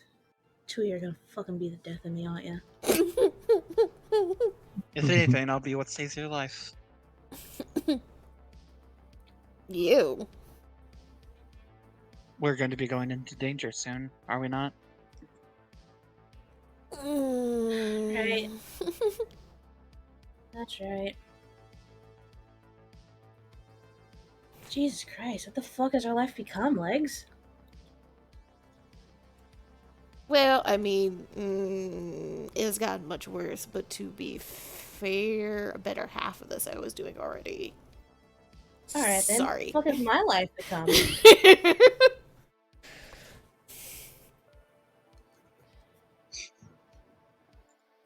For what it's worth, I think you guys are pretty brave to assist me with this. Thanks, I guess. Brave is fucking stupid. But, I mean, probably should put my head back down in the sand, you know? But I'm not about to let you go do this shit on your own without helping you. So, I got my And hands on some blue glass last night. the fuck? what's that? That is like one of the most powerful drugs on the station. Imagine chemical warfare toned down just slightly so it ends up being a hallucinogen. Oh. Why the fuck do you have that? I robbed it off of some guy that was selling it last night. That's was just the type of wondering- parties that you go to? Normally, no. Me and Kanako often go to parties in order to gather information from rich snobs, steal from people, etc. Although Kanako does sometimes sleep with them. Maybe I have once or twice. She shrugs. You hear like the echoing laughter of Konako in your head. Yep. I sure do. Anyway, part of me wondered if there was a way that we could have Mr. Diego have a bit of an OD issue.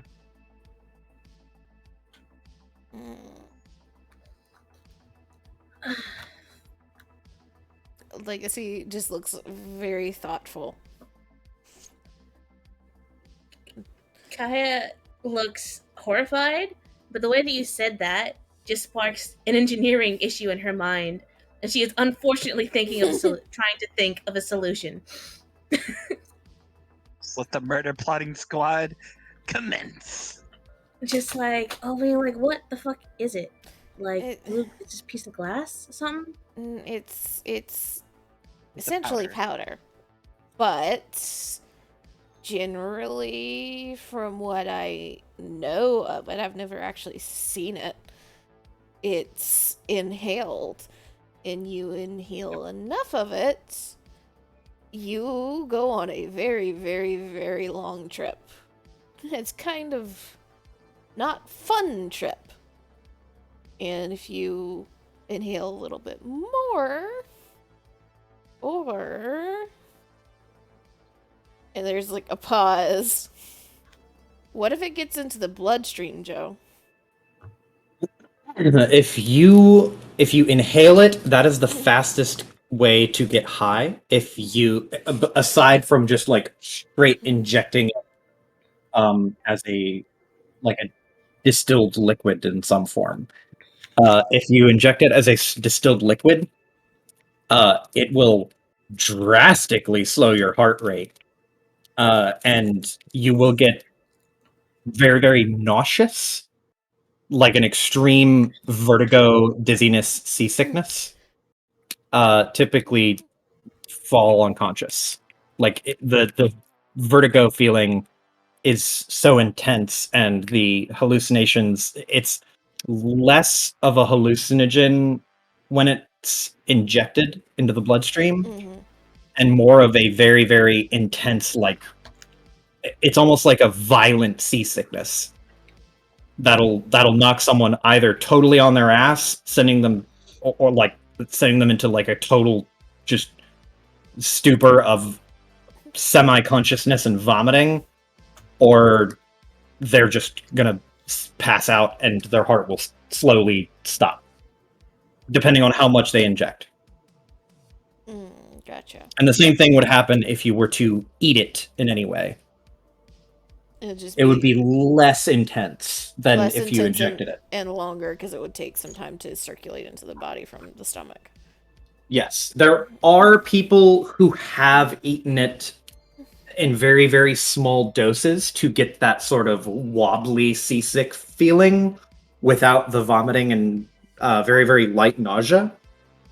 But it's much better it's a much better high and much easier to enjoy if you inhale it, because it's not going to make you vomit. Gotcha. So she would be explaining the fact that you inhale it normally, inhale enough of it, you OD. But also, you inject it and you go unconscious. If it's concentrated enough.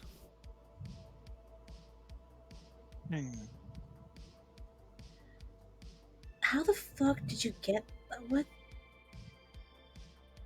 What type of party were you at? You just killing people and finding blue glass and... It was a party run by one of Tetsuo's defense lawyers, actually. Oh. That's nice. One of his security guards got a little bit of drunk and tried to force his way onto Kanako. Yeah, well, good thing he's fucking dead then. She nods. So you were actually in a defense lawyer's home. Yep. I pretended to be his daughter, actually. How much of it did you see? I saw the guards, I saw the middle room, and I saw the basement where, I kid you not, some Neo from the Matrix cosplayer was calling himself the Moon.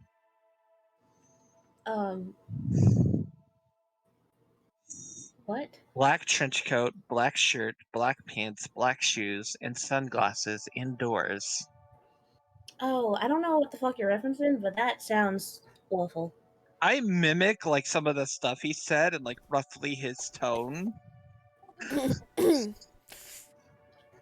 gonna take a sip from her fucking coffee and just be like, "Yeah, Gee, how the fuck?" Legacy just like curls a lip slightly, but she is still stuck on defense lawyer house. Mm-hmm. She'll give what she learned of the guards over to her, and of the general layout of like the living room and the basement. Legacy's filing that away in the brain. We may Oh, be are using either it of you- some point. Are either of you science lovers of like chemical science? No, really. I'm an engineer and mechanic. What is the context of that question? She pulls out the silver necklace she got. Just wondering if either of you wanted this.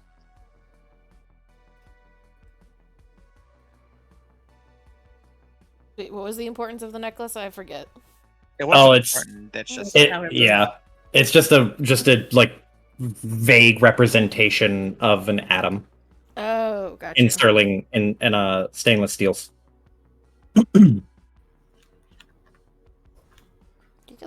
That's cute, at least. Yeah, I tend not to wear jewelry in case he gets caught in machinery. So yeah, sure. Maybe I'll save it for like a scientist ID. yeah. Oh, if either of you need fake IDs, you can come to me. JJ works wonders with the press.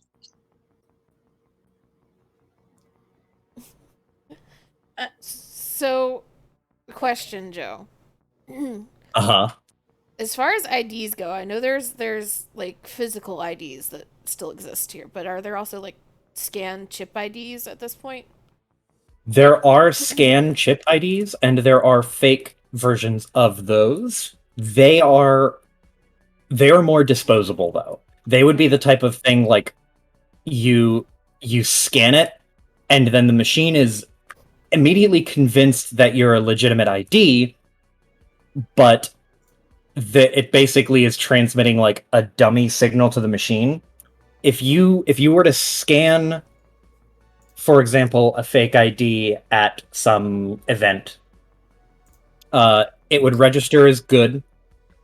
But if you stuck around and scanned it again, it would likely register as false, and like it wouldn't come up correctly because it's basically a one-shot virus that tricks the thing into thinking it's legit. Got you.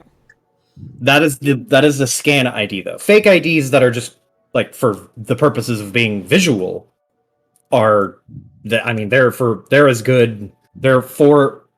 They're good for as many uses as you can like sell them for, right? Mm-hmm. Gotcha. Okay. Well, JJ and Konako said that you're more or less members of the team at this point, so our uses are your uses. Appreciate it. I mean, if you guys need any help me, I don't know, building some, fixing some, or anything like that, you could always ask. She nods. Legacy's still calculation mode at this point. Food forgotten. And she's like been sitting cross-legged in front of like the coffee table eating off of that. And just kind of like props chin in hand is staring at Neon for a long minute. It's just the three of you, right? It is now, yes.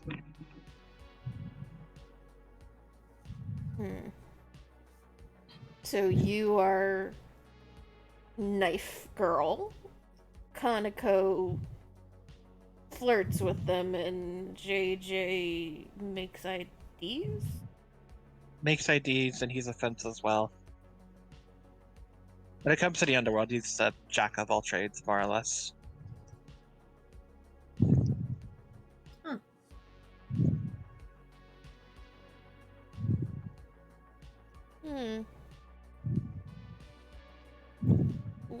I also flirt when needed. We might just have a shot. Of what? Legacy At looks what? Sorry. At what? Sorry. I didn't realize I misspoke until you laughed. Legacy looks at Kaya and just smirks and shakes her head. Shooting for the big fish. Oh.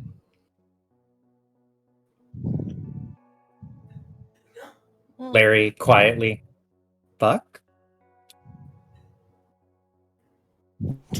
Kaya sighs really loudly and just lays down on the lays down on the fucking couch. Like she's sitting like right way, and I imagine Larry's on the other end, and she just like collapses so like her head is she's a fucking won't let me turn it. She's essentially sit this way.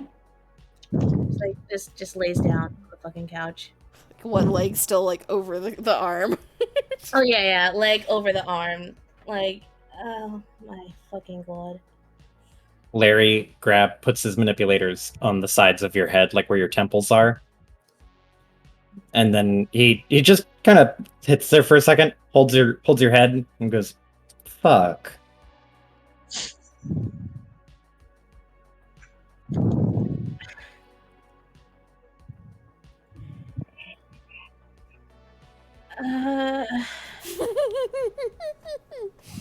Just kind of like just turn to like Legacy and Neon. Should I even try to not get him to swear? No.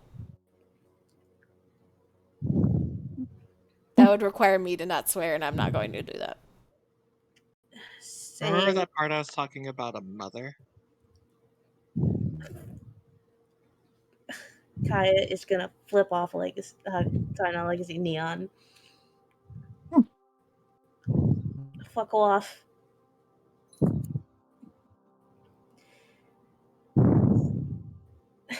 Jesus fucking. Yeah, no, I swear too much neither. It's gonna be a swearing drum. No, just like the swearing parrots. Congratulations, you have a swearing parrot. Well, drones are much fucking cooler than parrots, actually, but fucking. Alright.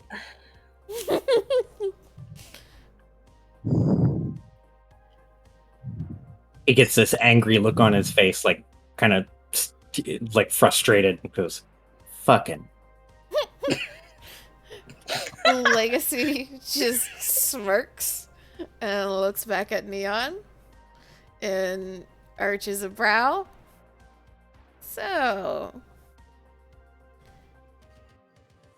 just how tight was the security at that place? Well, I wasn't sure if they were connected to a system, but they all were the same. I think they have all some sort of augmentized frames. I couldn't tell if they were connected to a scanning computer or not. But there were at least 6, well, 5 now. Did they look like they had visual scanners on them? No, not visual scanners. I'm pretty sure they were wearing sunglasses. That was the guy downstairs. Right. That was Okay. So the moon. One of them. But I don't the know if they're security, either augmented. yeah. But the security card They didn't have any type of like facial or head things. No, I don't none of them think- had a hat or any sort of like glasses or anything like that. Hey, Joe, Mm-hmm. if Neon describes what the guy's frames look like, could Kaya kind of guess what it was from her nerd skill or nerd talent? Or think legacy I think you could cybernetics. try. Can I help her with legacy cybernetic knowledge? Because she does have specialties in cybernetics. I think if Neon is able to accurately describe them enough, I would say yeah, then you could feasibly make a roll out of it, and Legacy could assist you for sure.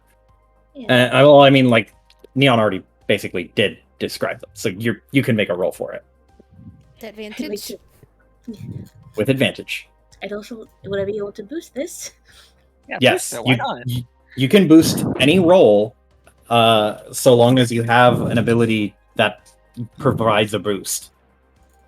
Okay. Would engineering add to this?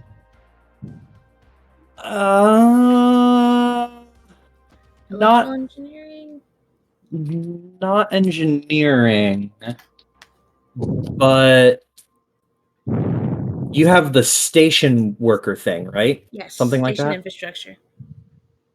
Station infrastructure? Okay. No, sorry, that would not work. If there was like a specific thing like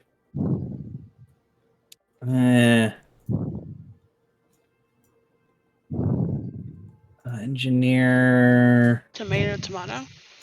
Would that work? Wait, so once you've seen tech like this before, when you're making such interacting with any technology, you can use parts and components from other close enough. Nah, it won't work. I will say that you can still roll for it, but you probably would get the benefit of station engineer or the engineering or station infrastructure. Okay, so just boost with An advantage boost, which is you roll 4d6 and keep the best. Yeah, okay. The best And three. I'm assuming using clever Yes, it would be clever. and with no bonuses, right? Just a straight clever check with a bunch of dice. Okay, let's go. Yeah. So from what Neon is describing, you've worked with a lot of like heavily equipped, heavily augmented dudes purely for the fact that they are workers, and there's a lot of demand for modified augmented workers who have specific types of builds, either augmented chests and backs and arms.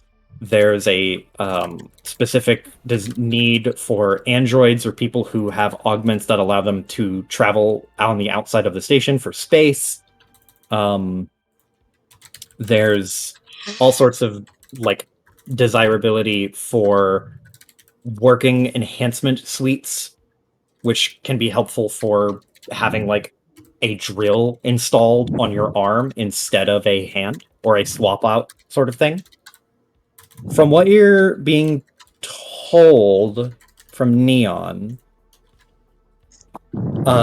you have an idea of this being like some kind of augmented frame around their torso and shoulders. And from what Legacy describes, from various sources she's seen, or not seen, but various sources she has directly spoken to online, this sounds like some type of heavy subdermal frame. It would be something that is a restricted type of mod. If it's not in a work related setting, you could, your best guess would be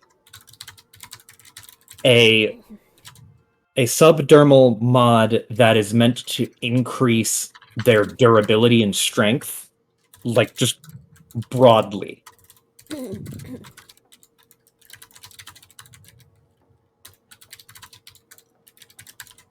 It would be like the equivalent of wearing like a plate of art or a suit of plate mail.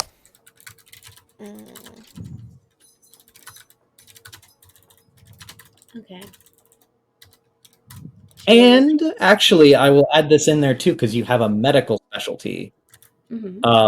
So this is also reinforced by the fact that Neon said she killed one of them.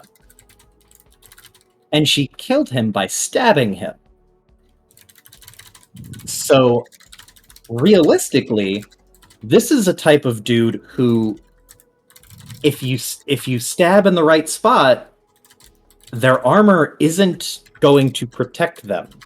It is a much more broad-plated style body armor augment. Helps against blunt force, but not so much precision. Yeah, you can find the cracks in the armor if you get up close and precise.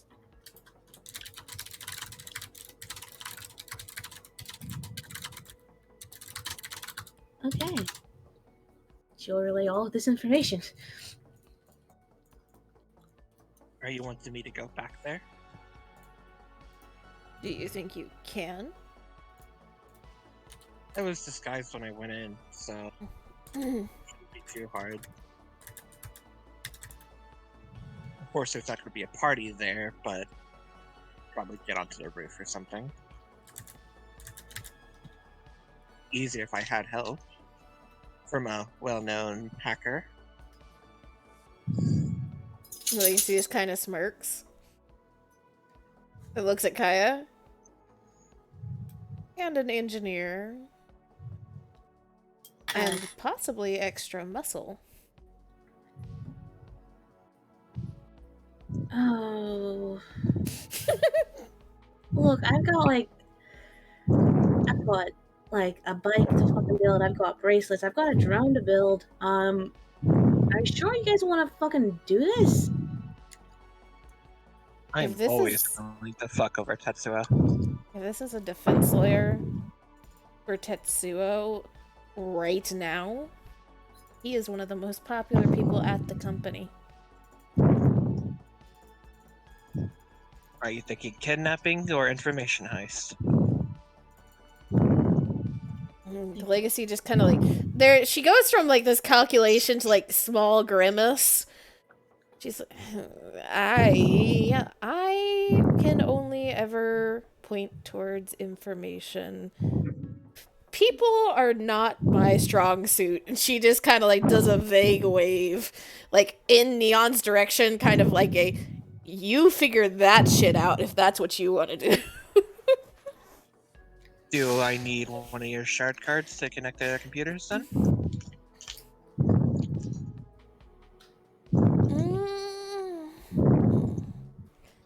You really get to know what they have ahead of time. She's going to. She's very clearly in a planning mode. She's being vague, but she is thinking very hard about what she would need or want. So she's not dodging the question, she's just considering.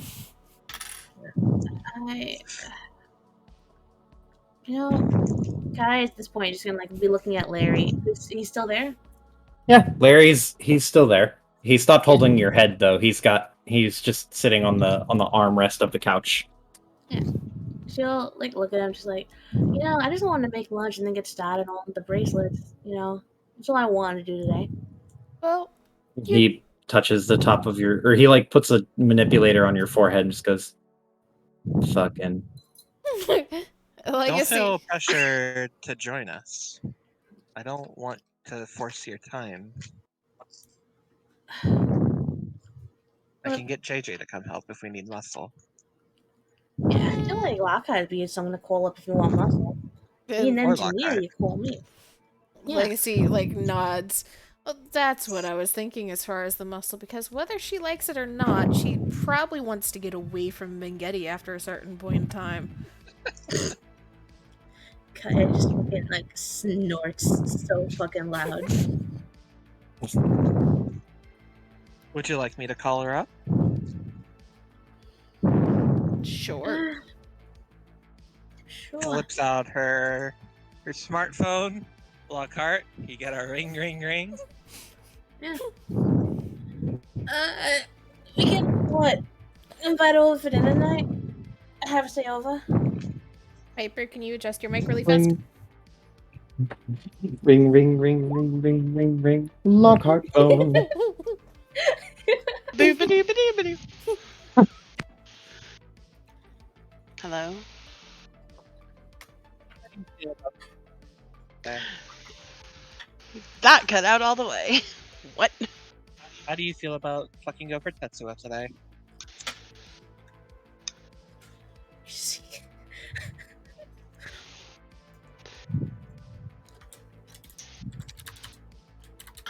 Where do we need to meet? I gave her the address. We'll meet across from there. Right, wait, today? No. Let me clarify. She wants to meet to discuss what the fuck is going on. She doesn't want to do it over the phone. Okay. Come for dinner. Legacy place. Come for dinner at the Legacy's place. apartment. I'll be that. Shall we reconvene in a few hours then? Legacy takes what remains of her stir fry and goes back to her room for some plotting. Neon is gonna go start her appointment for the hair thing, but like a couple hours later, like there's a delivery for Kaya from Neon. A delivery? Yep. Okay. I is still upside down. Yeah, I can't turn her around. Get one of these, Kaya. What do I get? What in Neon's got? Are you fucking kidding me? Wow. You get a cringe mom mug. Fucking Kaya is just gonna go back to the kitchen. What'd you say? With a definition on it of what a mother is.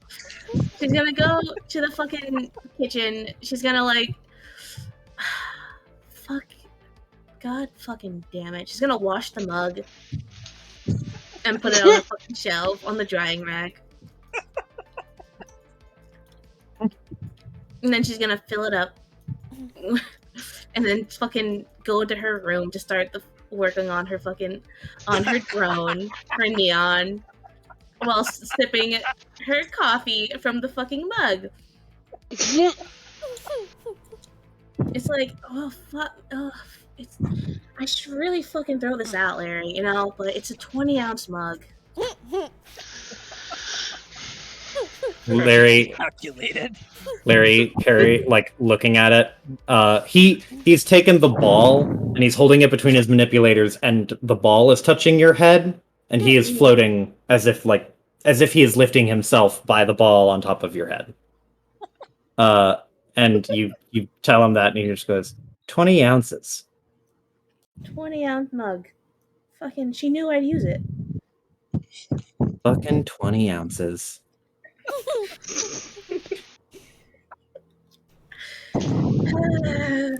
Joa, I really hope that you are keeping a list of all of the words Larry is learning so that you can just combine them in the most stupid... The Kenku. Yeah. That is exactly what I was thinking of. He is like a dog that has the ability of a Kenku. Oh, Jesus Christ. So yeah, Kaya will work on Neon's drone in the meantime, sipping coffee from her mug. Neon's getting her hair appointment done, her hair implants. Kaya's also planning out dinner for everyone. Jesus Christ, this fucking mug.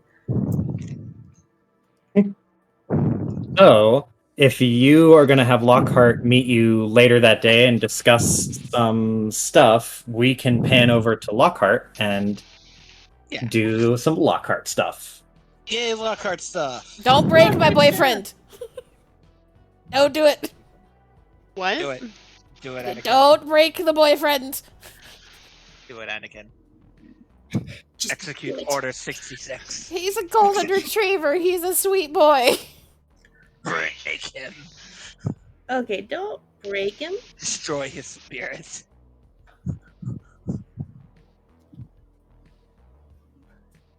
So, Lockhart, Anyways, do you have something on your list of things to do? I mean, I sent my list. Is there something that you want to do first? Because if not, I will say that you. I Well, leave it up to God. I will say that you would contact Marcus, and he would be down to practice, but he would say like he'd want to schedule practice for the day that he does not have work, so he would want to delay one more day before practice starts. Gotcha. She still wants to talk to him before, like, going straight forward to practice anyways, so that'll be Okay. fine. Did you want to talk to him like in person today? No, I can wait. Can Okay. wait till that day. Okay. Then you, if you want, I am going to do that thing I said I've always wanted to do. Because I have been dying to have the opportunity to do this in a role play because it's gonna be so much fun for me. You'll like it. It's probably fine. I've been anxiously awaiting. So, if there's anything you want to either buy or do or accomplish before you start making your way towards the abode where everyone else is, you can do so now. What did I have on my list? Doesn't matter. Doesn't matter. Kind of done. Yeah, no. I mean, I don't really have anything in mind. So. Okay. I don't have money. I don't have money to go do stuff. This is fair. So you are going to wait until the evening. What time in the evening? Like, did you all agree on a time? Like, Yeah, you said I kind of dinner? would have texted Lockhart to make sure she doesn't have any allergies. No allergies. Okay, but like I figured out a time of what? 7, 8. Yeah. Hi, Dinner time. Sailor. Huh? We hear Sailor playing in the background. Oh. He got a new toy. Aw. Good Sailor. It's a purple crinkly gator. Aw. So you are at Ben Getty's house. While you're there, you see Ben Getty has started on a few experiments, and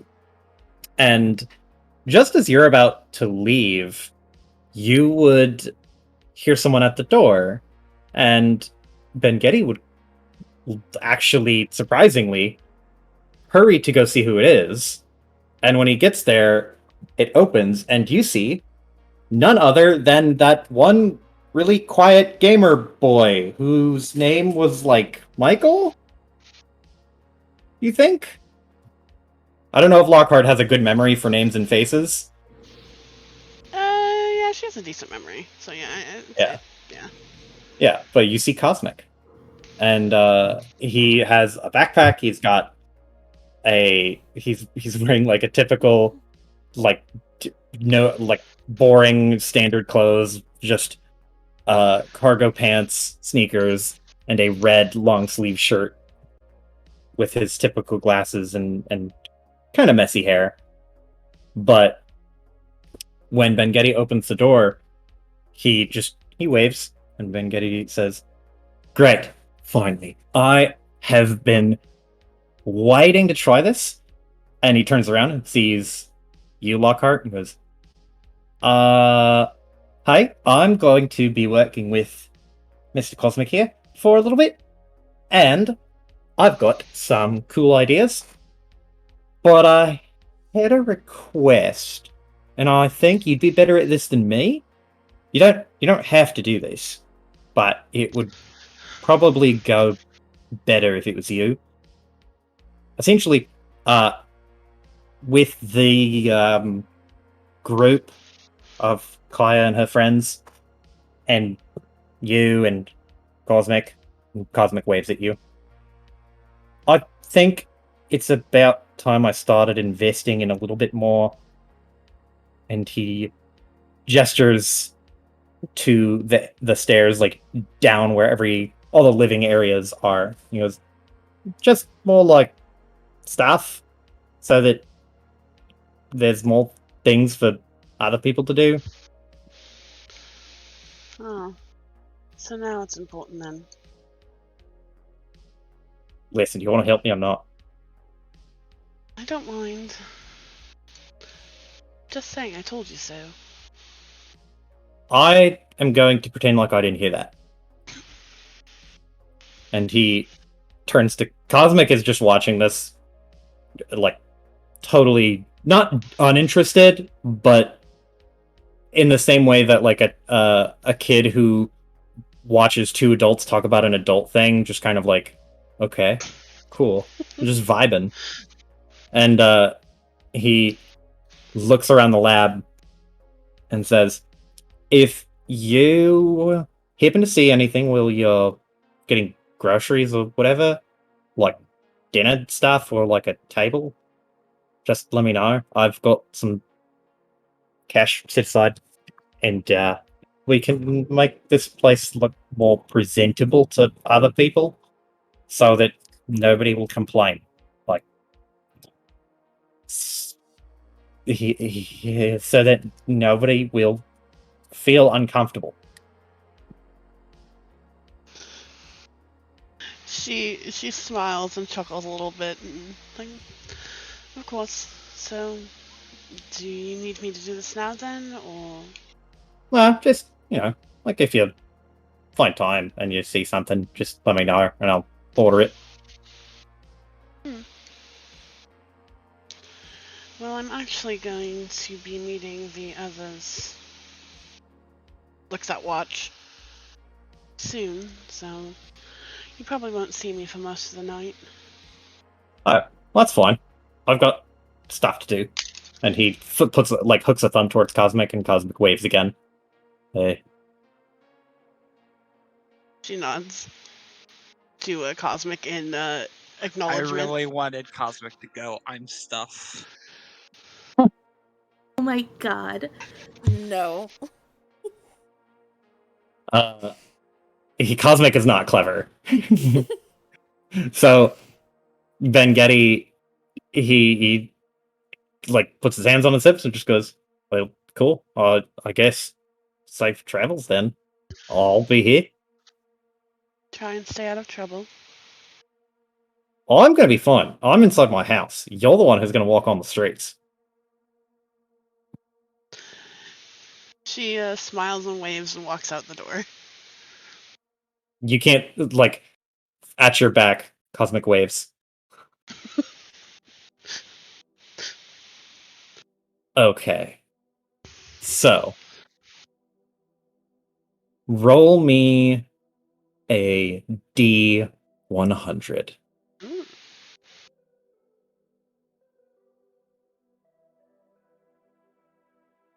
Middle ground. 47.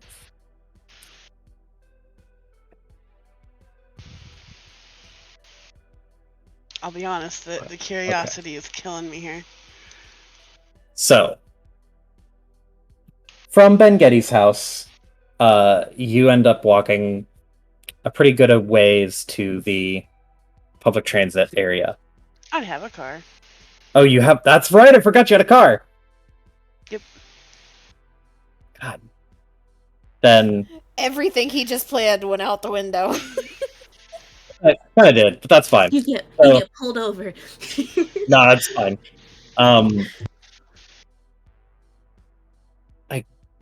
No, Ben Getty doesn't have a garage, but there would be street side parking. I okay. still feel like there would be like she'd park a little distance away, not right in front of his place. So. Okay. Yeah. I That also... helps, Eddie. So, would you do the same for the girls' apartments in Adam's ward. Yeah, she doesn't park right in front of places. How far Probably apart? Maybe around the block kind of thing. Around the block? Yeah. Okay. So you park around the block. Like the streets in Adams Ward are a lot more thickly trafficked with cars, especially in an area like this where it's densely populated with people in apartments, and it's kind of just kind of messy. There's just more people per square foot than in any of the other wards. But as you're driving through, you see different little pods of people walking around, different, like, I want to say archetypes, where you have the kind of techno goth crew, and you have the punk crew, and then you see a squad of Grand Cross police who are patrolling the area. Just all different, like, colors and stripes of people. And as you pull into an open spot, just about a block, other side of the block away from where their apartment complex is, you see walking outside this otherwise kind of leather-clad, dark, sort of. They're not punk, but they have this sort of biker chic, like dark black pants with a leather jacket that's more not slim but minimalist, and tight-fitted leather boots that are clipped and buckled at the top. They have similar helmets, but they are wearing bike helmets. Or at least one of them is. Two other ones on either side of this one guy. There's 4 of them. No, sorry, there's 3. There's 3 of them. One of the one in front is wearing the like black. It has a white t-shirt, the black biker jacket, the black denim like thick trousers, black biker shoes. He has a matte black tinted visor motorcycle helmet. And on either side of him, there's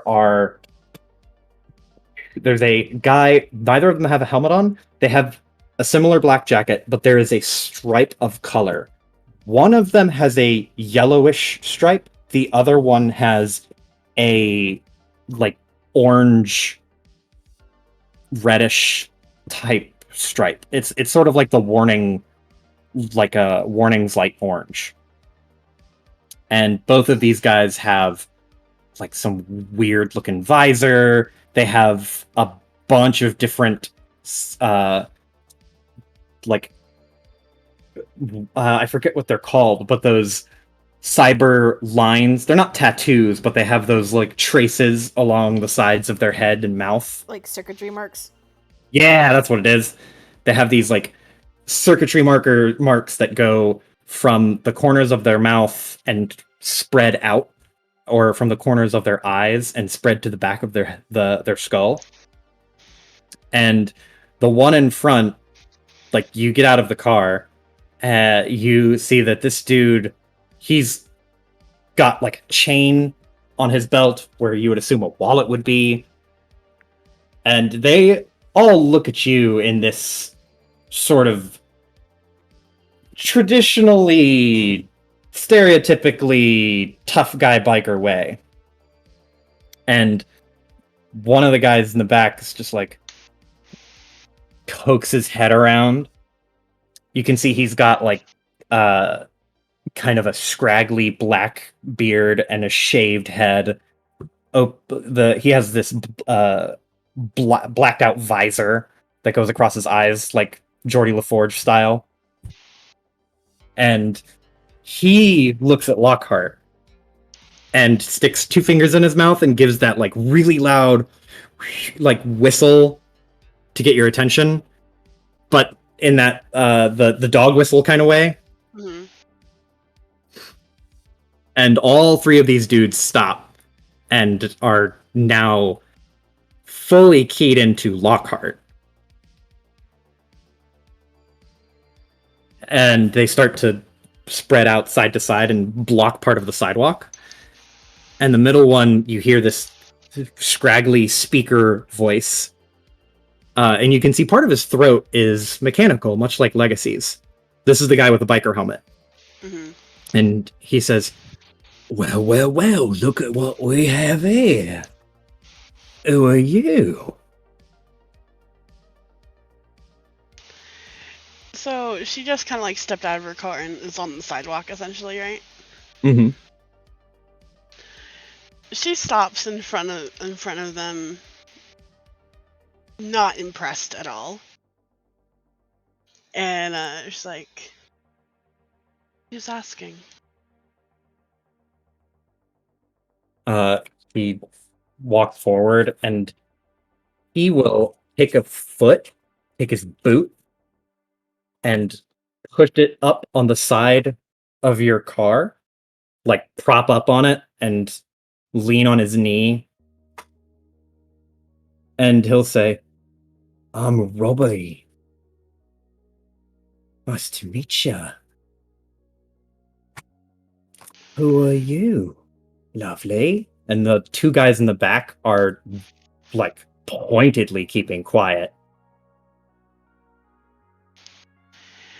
She looks at his boot on like part of her car, and eye twitches a little bit.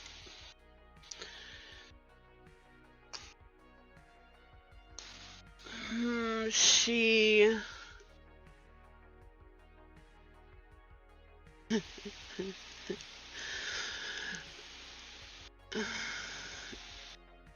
she steps forward, like, so she's kind of level with him, and says, "It's none of your business who I am." And she kicks his leg that's on the ground out from under him, so he'd fall essentially off her car. Okay. I mean, go ahead and roll to do some physical kung fu-ery. She's just tripping him. That's literally it. So he loses balance. That's fine, but it's basically to see if he it would be to see if you can overcome his quick defense so that he stumbles and falls. You're not going to hurt him. It's just going to make him embarrassed and have everyone laugh at him. Yeah. Okay. What do you want me to roll for that then? Roll as if you were just doing an attack. Okay. Just like a melee attack of some kind. Just hand to hand. Yeah, hand to hand, that's what it is. And I don't need to worry about the hard knuckle stuff, yeah? Correct. Gotcha. Let's do this.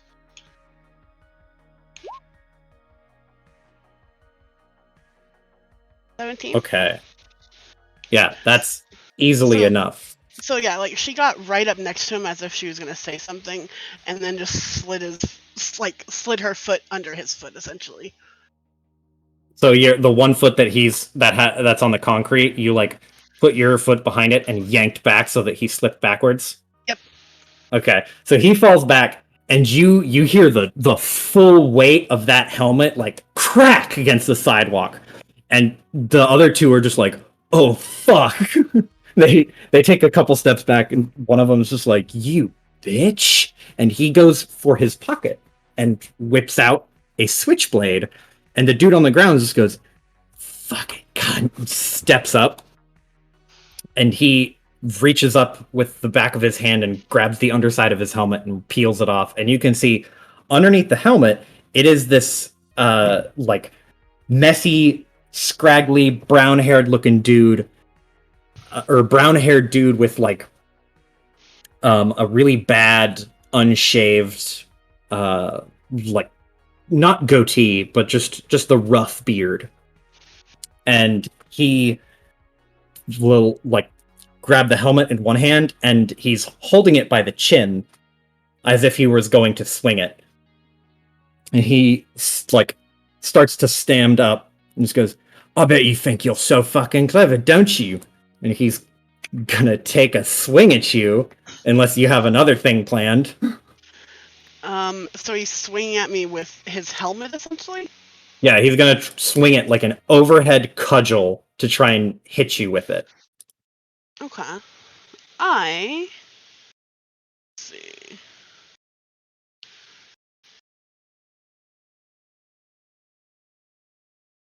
Can I grab at his wrist, essentially, just to stop him? Yeah, you can. Okay. I assume that are you using an ability to do that, or do you need I to? don't think I have any abilities like that anymore. So, like, reversal wouldn't work. Like, because I don't have Okay. that anymore. So it's literally just stopping the attack. It's not Ooh. reversing it, essentially. Okay, hold on.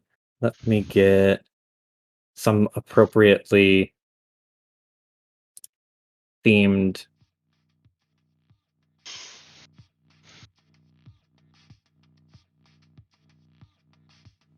Gotta be something. This'll work. So I have bad news. You go to stop it, and he's surprisingly fast. He stands up, pitches forward, swings that helmet up in a vertical like arc towards your head, and while you put your hand up to grab his, the cloth that he's holding onto as part of the helmet, it swings and continues even though you've stopped his hand, and his helmet falls forward a little bit, and it hits you square on the side of the face.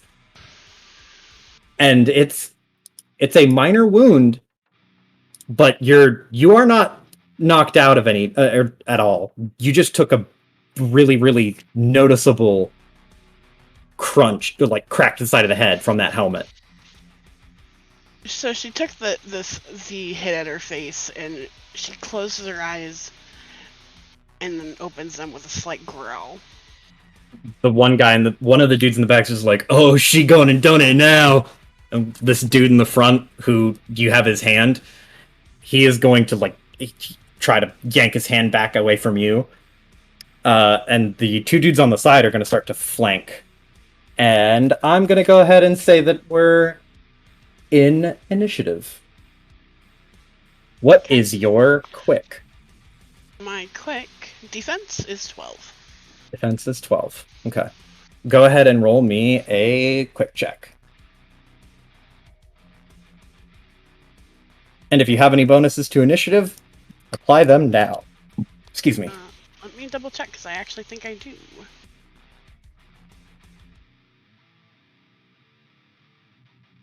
Girl Squad.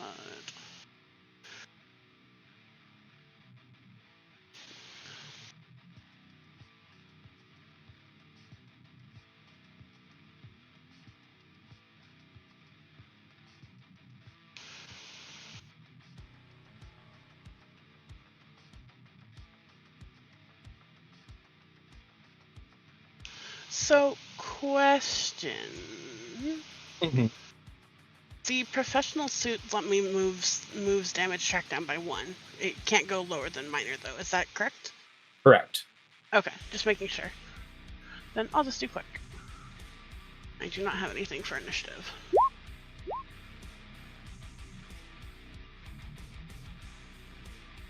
Okay. So you snarl at this dude. He jerks his hand free, and he's going to, without a helmet, reach his hand back and go for something in his pocket, to which he withdraws it. And you also see it looks like a typical knife, and he clicks a button, and instead of just a standard pocket knife, it shoots out, and you hear the slight crackling and hissing of like a low electrical, almost like a taser noise. And the actual blade is symmetrical down the middle. It appears to be charged in some way. And he like brandishes that at you and just goes, "You fucking cunt, trying to fucking get one on me!" And he kicks 2 steps forward, and he's going to try and stab you with his charge knife. Okay. What is your quick defense? He said 17? 12. Quick defense is 12. 12. Oh, there was a 17 that you rolled earlier. A 12 Yes. quick defense. So he charges forward with the knife. This is more practiced than just nobody. This is more practiced than just an average dude who picked up a knife. He's got some sort of knowledge on how to fight with a knife. But he is definitely hurting in the pride because he is swinging like he is a pissed off teenager. So he swings forward, and you take 1 step from the right foot back, and he dips and hits air. Then he takes a step, like catches himself on his right foot, and starts to swing in a broad arc where you are now, almost like he's going to slice at your throat in like a swinging gesture. And you dip back without losing any of your footing. You just kind of matrix bend a little bit, and the knife whizzes past you. And he'll take a fist and try to punch you square in the nose while you're trying to readjust yourself. And you take a step back with your left foot and dodge his fist in the same way that you dodged the first swipe of a knife. And he's definitely a fighter. You'll give him that much. Mm-hmm. But now it's your turn.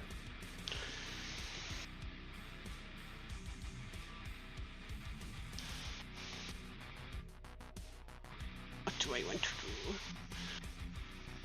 do? You see this dude is like right in front of you, and his 2 friends they're a couple feet back, but they look like they're not going to aggress.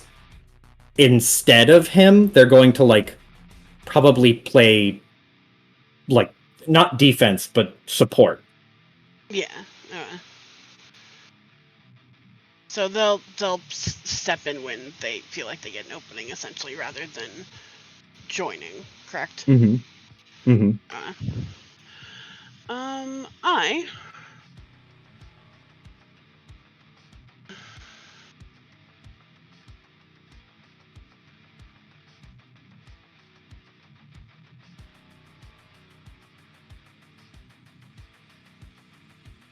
What do you got? I'm going to. So I stepped back. He swung, leaned back, and then stepped back again when he swung with his fist. I'm going to grab at the arm, like the fist, essentially, the third hit kind of thing. Yeah. And let's see.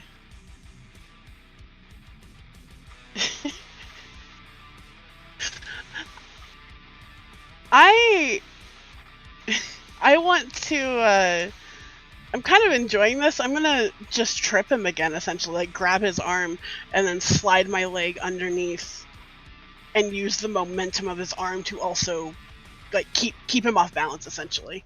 Get him on the floor again. Okay. Roll me a hand-to-hand. Yeah. And that would be tough. And Tough or quick? Okay. Could I add my hard knuckles to this? Hard Knuckles says specifically what? The hard knuckles say, whether you get a +1 on attacks made using tough with your bare hands. I will say, are you trying to, like, just trip him again, or do you want to, like, hurt him and trip him? I'll just stick with the tripping, I guess, kind of thing. I'm Okay. trying to embarrass him in front of his friends, essentially. Okay, then I will say you don't get the bonus from it this time. Okay. But go ahead and roll. 13. Okay, so you take a step forward or move your foot, slide it around, grab his fist as it's just lingering out in front of you, almost in slow motion, and with very little effort, give it a slight tug and a twist of your waist, and he goes up and over your knee and directly onto the ground. And he... Not very good at keeping your balance, are you? He doesn't land flat on his back, like, just as you would expect. He lands on his back, but rolls up into a crouch, and you can see he is pissed. He is so pissed. You've wounded his pride sorely, but this dude is now like you're getting under his skin in more ways than one. I do want to put locked on this guy though. Just putting it out there. Gotcha. Okay. So you're turned facing this dude. You hear the steps of someone behind you. What is your tough defense? 13. So from behind you, you hear like the quick like tick tick tick as someone runs up. And just from your experience as a fighter, most people go straight for the head. So you tilt your head, judging from how often this dude, like these sorts of dudes, are going to be right-handed, slightly to the right. And from over your shoulder, you see this like meaty, tattooed, knuckled fist just fly and catch nothing but air. And then it pulls back, and you can see a just wild haymaker with a metalled fist on the end of it. And he's going to give one more swing. So the dude swings, and it's a haymaker. You've trained exactly for this. So the haymaker comes in, and you stick your arm out like a straight rod and catch the corner of his elbow, like the crux of his elbow, and his arm just dead stops. And he can't reach your face. And dude's like, fucking, and takes a step back, like wrestles his arm free, and then the other dude comes from behind. This is the dude with the knife. What is your quick defense? 12? 12. Okay, so this dude, he is attacking you from your left flank. Other guy's gonna come in from your right flank. So you slide, put your weight on your right foot, kind of balance a little bit, and just from guessing about where this dude's swinging, up at the top part of your head, swinging high, you hold your hand low and just barely catch the dude's wrist, and you can see the knife just like 3 inches away from your kidney, like right in the side. And he's gonna pull back and try again.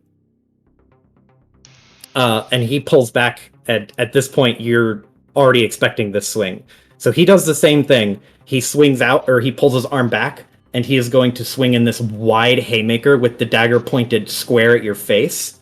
To which you just do the same sort of move. You extend your arm all the way, catch him in the crux of his elbow, and you stop the knife right, like easily in front of your face, but you have plenty of clearance.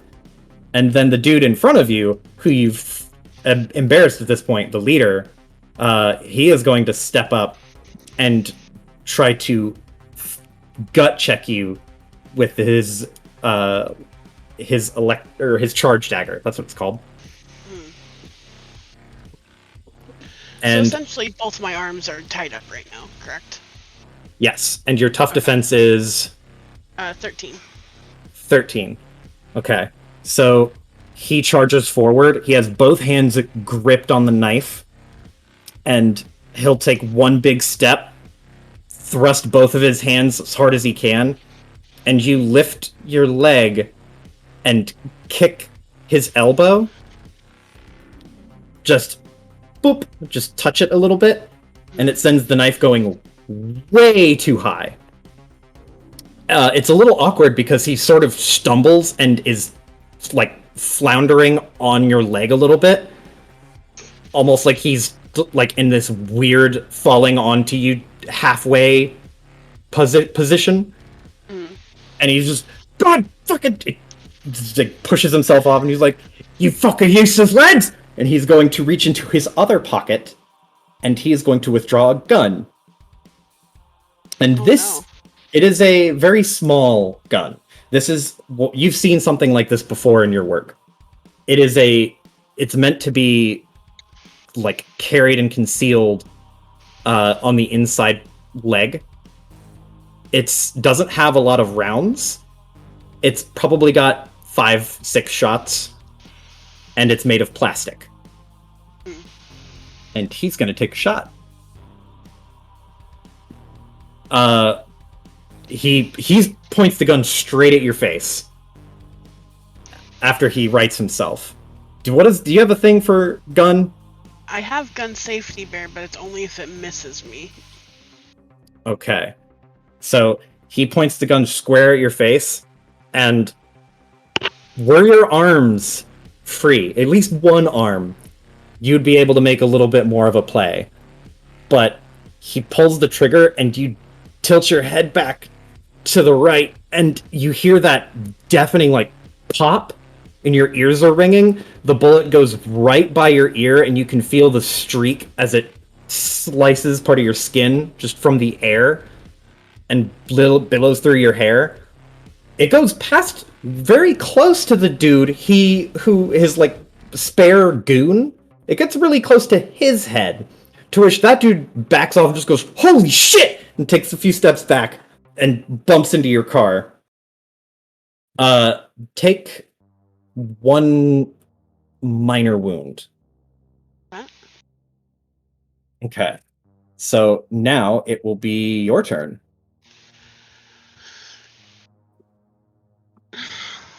So he shot at my ear, and are these two guys still in my arms essentially then? No, one dude staggered backwards and like is leaning on your car. Okay. So yeah, this guy brought out a fucking gun. Yeah, no. No more playing around here. She will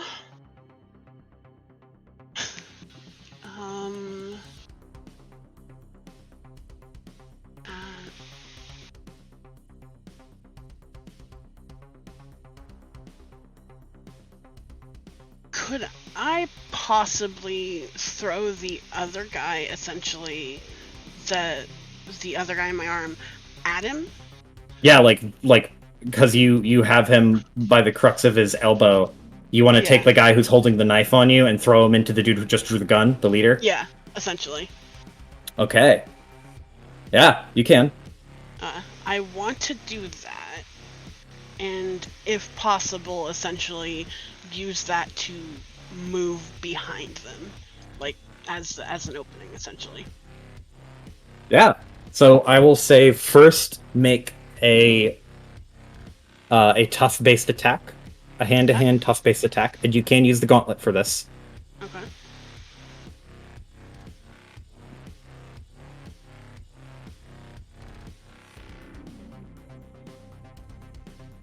Jesus. Okay. So you easily scoop up under his arm, and now you vice grip the around his bicep and tricep, lift his arm over your shoulder so that he's like you have the knife hand in front of you. Mm-hmm. Take your right foot, slide it back so it's between his legs, and then heave. And you twist your body, heave all of your weight, and this dude flips up and over your shoulder and into the dude with the gun. And go ahead and make a quick check. And if you have... I will say that you can add your initiative to this, as weird as that sounds. I don't have any bonuses to initiative, so... Okay. That's fine. Do you have any bonuses to, like, speedy maneuvers of some kind? No, the closest would be like threat assessment or improvised weapon, and I don't think either of those really factor in. That's fine. I will then just this though. Okay. So just a boosted quick roll. Yeah.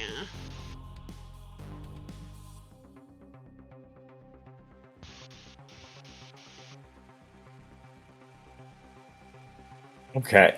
That is barely enough. You throw him around, and you, as the dude leaves your shoulder and the weight comes off of you, you take that moment and take a few side steps, and you see the dude, like, almost in slow motion. You can see him crashing into the other guy.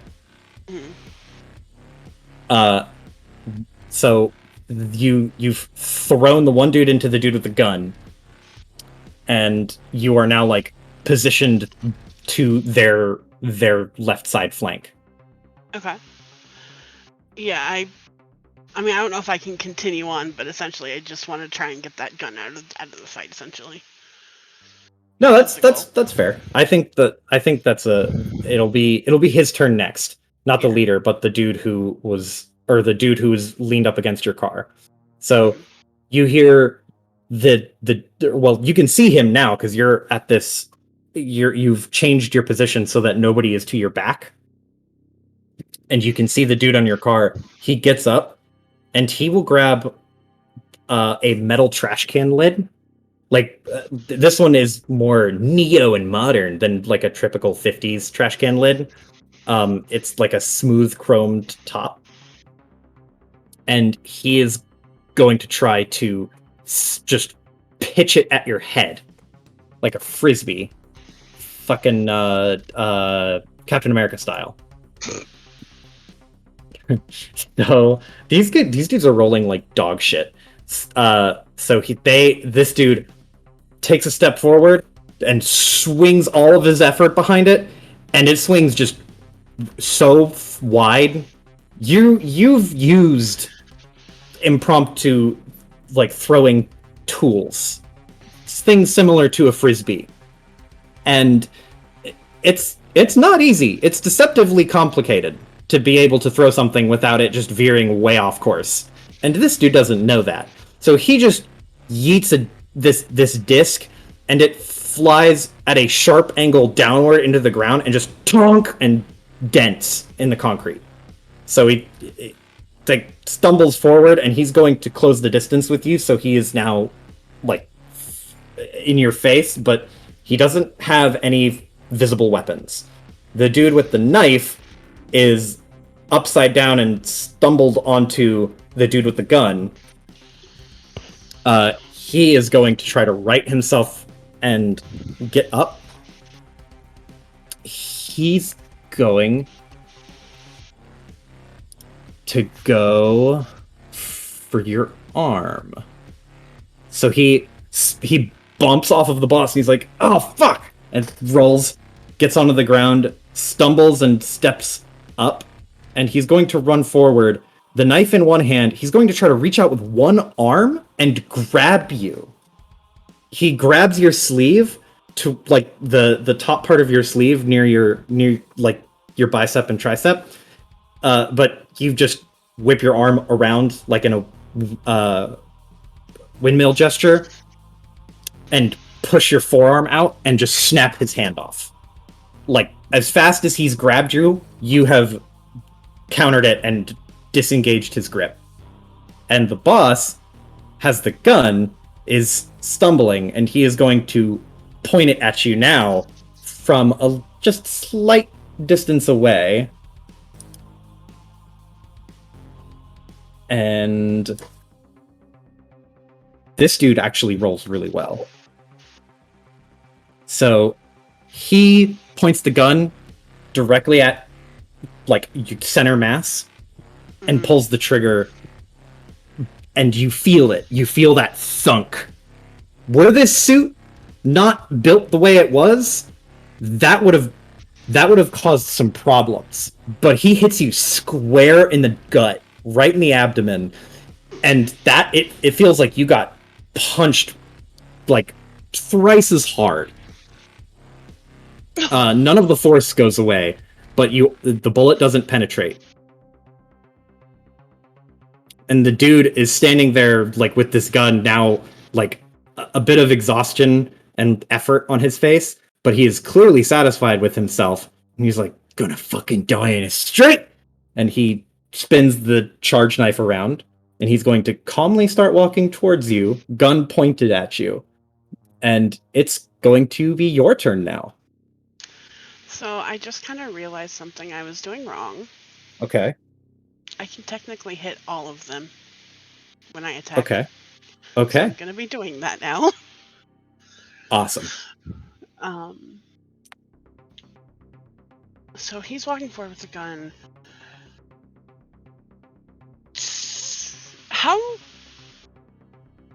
How close is that lid? It's right in front of your foot. And it's dented. Mhm. And then there's a guy, essentially kind of triangle is how Yes. they're kind of have me positioned, essentially.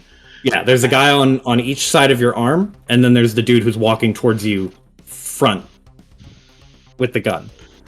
Okay.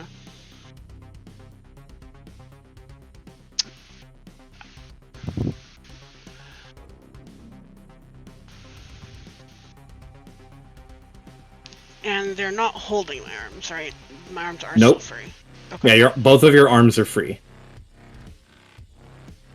That was their first mistake. They tried to grab your arms, but it's hard. It's much harder to grab Lockhart than they would have anticipated, especially when they roll a 5 and a 6. Okay. If I can, Mm-hmm. I'd like to kick the disc piece. Okay. Again, distraction tactic here. Kick it up and then use that to move in on the guy with the gun, essentially, and just fucking deck him. Okay. Roll an improvised weaponry check. Okay. This will be tough, right? Yes. I'm going to boost. Okay.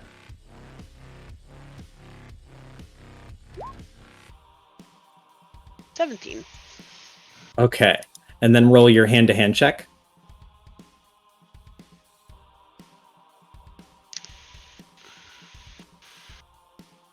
Do I want to? Yeah, I'll boost this. Fuck it. That's that shit I like to hear. So, you see the dude. You've broken the one dude off your arm. The other dude is he doesn't have a weapon. Hasn't grabbed your arm. He's left you. He's not harrying you nearly as much as he believes himself to be. So you look down, see the trash can lid, and with one good stomp, you stomp on the lid and flip it up. Grab it with one hand and pitch it towards the dude with the gun. He's close enough now that it doesn't have to actually sail through the air to hit the gun. It maybe sails about a foot, and it clicks with the end of the gun. And let me roll. Okay. So it collides with the end of the gun, and you don't hear a gun pop. So it didn't discharge the gun, but it knocked the gun free, so he's off kilter a bit. And then you take 2 quick strides forward, while the lid of the trash can is between you and him. And when that lid starts to turn and you can see his face, you see the fear of God start to enter his eyes as you are moving strikingly fast. And you've already been like pretty fluid in this fight, but you do this quick dash forward behind the trash can lid and close the distance between you and him. And with one good pivot of the waist, you fire a straight punch and clip him like right in the collarbone. Like you know that bit in the beginning of Cyberpunk where the dude, like, when you're the CEO and you open palm hit the dude? Yeah. Yeah, it's like that, except like Lockhart is turning her whole body into it, and then open palm crushing this dude right in the fucking collarbone. And you feel just the slightest crack underneath the weight of your hand. And this dude staggers backward and falls like ass over tea kettle onto the ground, like tripping over the gutter. That beat his defense by quite a bit. And also locked on 2 damage on Yes. top of that. That dude, he's not out of the fight, but you definitely fucking walloped him. So now the other guy with the switch behind you. You... huh? I still can make it target Oh. anyone in melee range. That's true. Do you have to roll for each of them, or does that roll apply to all of them? So when I first asked this, you said it's just 1 roll. Okay. That makes this That's much why- easier on me. That's Great. why I boosted it.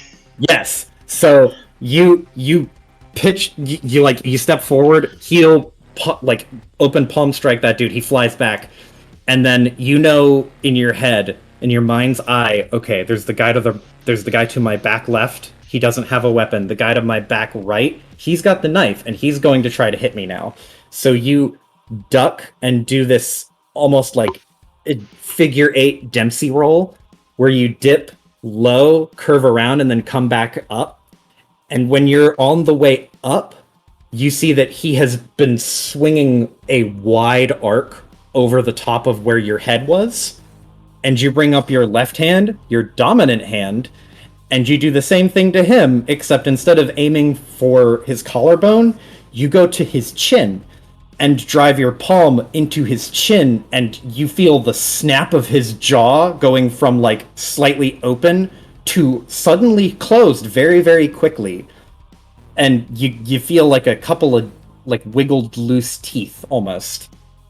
And that dude, like, immediately blood starts like squirts out of the corner of his mouth, and he stumbles, like he is thrown almost as you drive your palm up and towards the sky. He is bent backwards and completely laid out flat.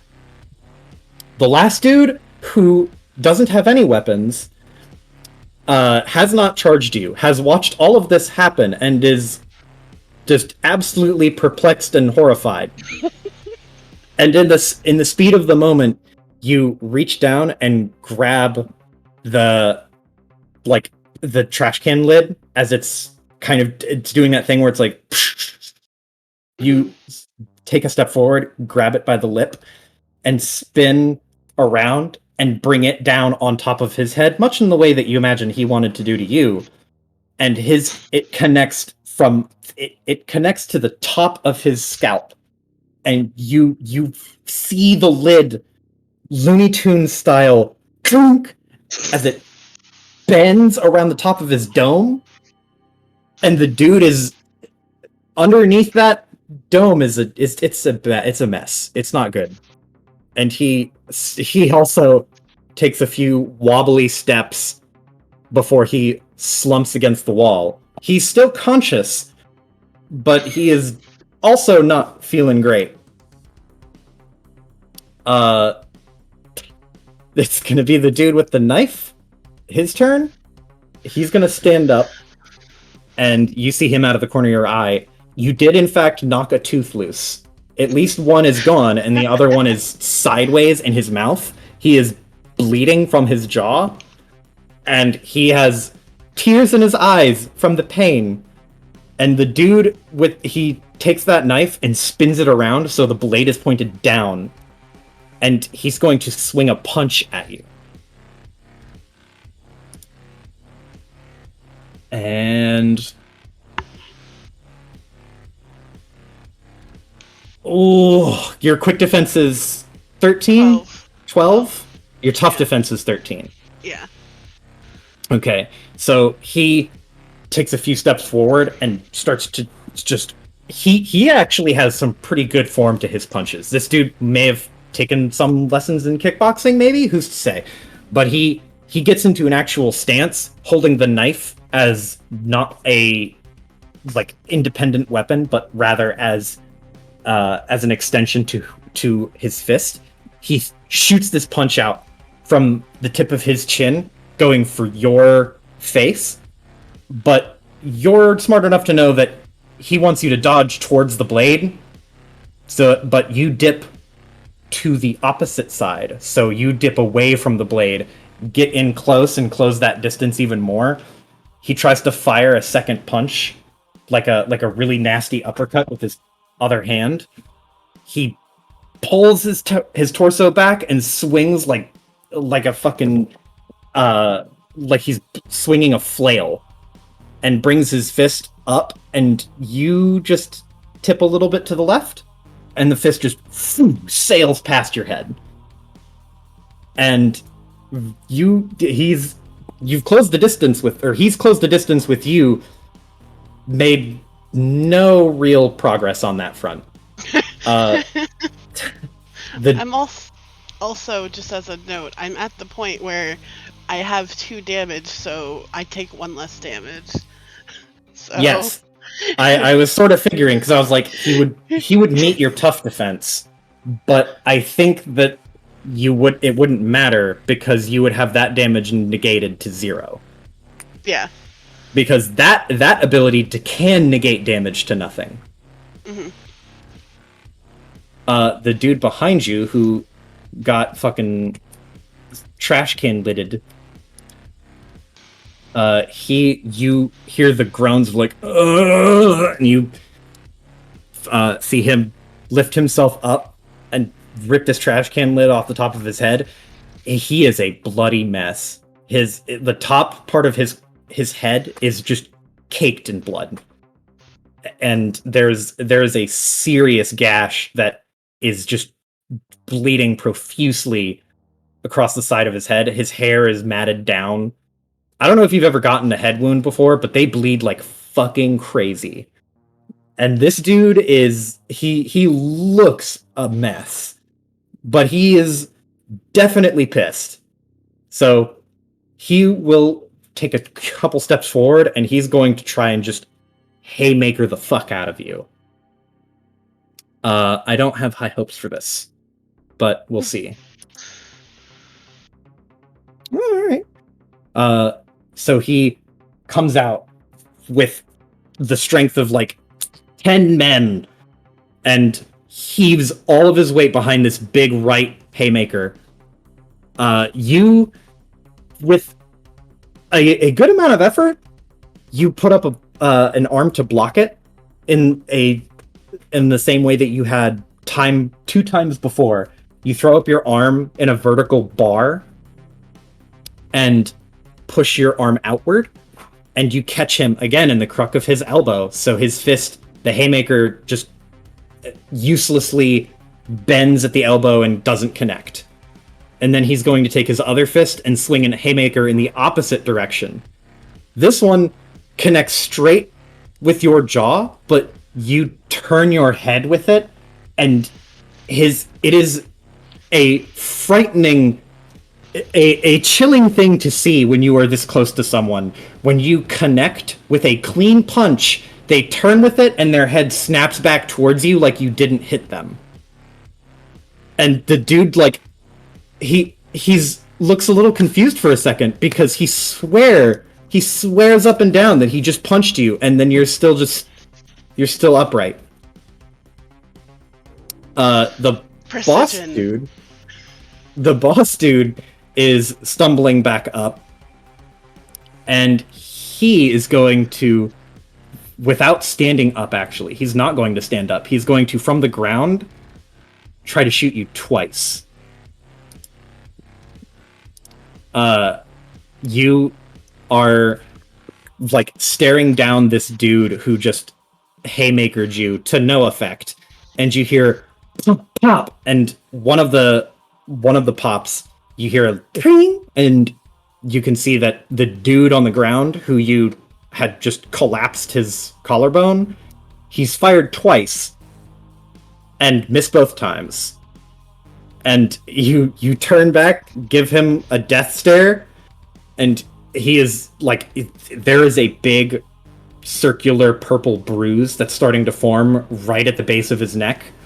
And you can see now that it's a little bit more exposed. His collarbone, there is a tattoo that is this ornate, kind of edgy, like tribal-looking TB.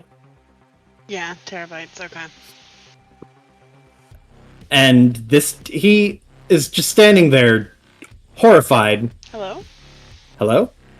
Yep. Hello. Oh, it DC'd for a second there for me. Oh, hello. Yeah, but the dude is standing there horrified. He has fired 2 more shots to no effect. And he is now realizing that your turn is next in initiative. He's looking at the turn order like, oh shit. Oh, fuck.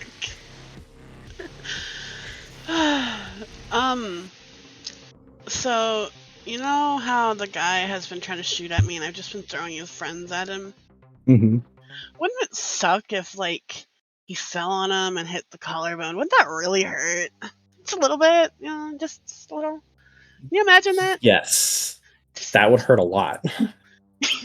Yeah.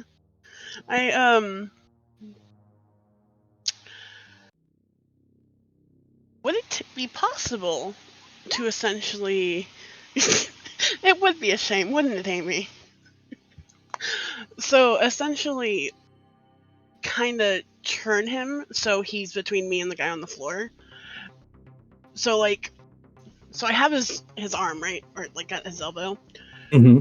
Kind of maneuver so he's between us, and then do, like, 2 or 3 quick jabs to push him back on top of the guy. Kind of thing. Yeah. Does your attack everyone in range thing, does it have a requirement, or is it just you get to do that anytime you can? When you make a melee attack, you can also make it against a second target in range. You may grab multiple people this way. 5+ Street Fighter talent. You may target everyone in melee range. Okay, cool. I just want to make sure that every time you're rolling, you're able to hit all of them. Yeah. Okay. Yeah, then you can easily wrap your arm around his and bring him to the forefront, and then just punch him onto the dude on the ground. Yeah. Okay. Go ahead and roll me your hand-to-hand. Question. Does Lockhart use kicks and punches, or just kicks? Or just punches? Both. Both? Yeah. Okay. So, the dude who threw the haymaker, you've blocked his arm, you quickly, in the same way that you deflected the one dude from trying to grab your sleeve, you wrap your arm counterclockwise, and then bring his elbow into your armpit, and you have total control of his body. So you take him and turn your torso, and he just stumbles forward, like, directly where you want him.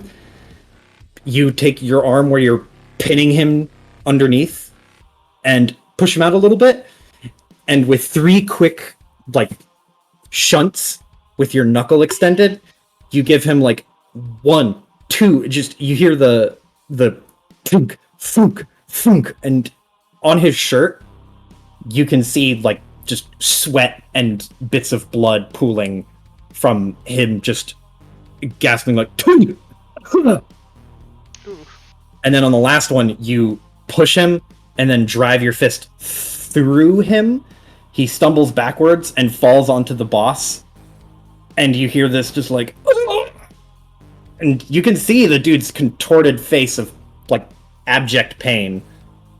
The guy with the knife, who you've had him mostly dealt with for the time being, he is in a boxing stance. You take your free arm and grab the wrist of his that has the knife and twist it around so that he's off balance. And you use him as a counterweight, so you can take a step forward and swing your right foot, all the way up and bring down your heel in an axe kick straight onto the chest of the dude you just pushed down. and you So hear hitting them this like, both.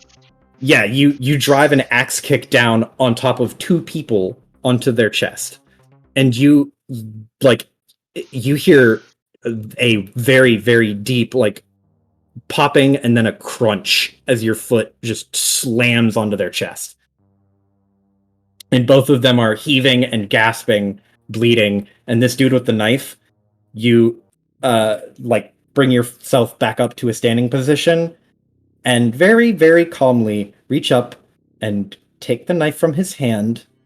And he is just staring at you while you do this, dumbstruck at what's just happened and how this whole thing transpired, and how the most damage you've got is like a cut across your cheek from a bullet.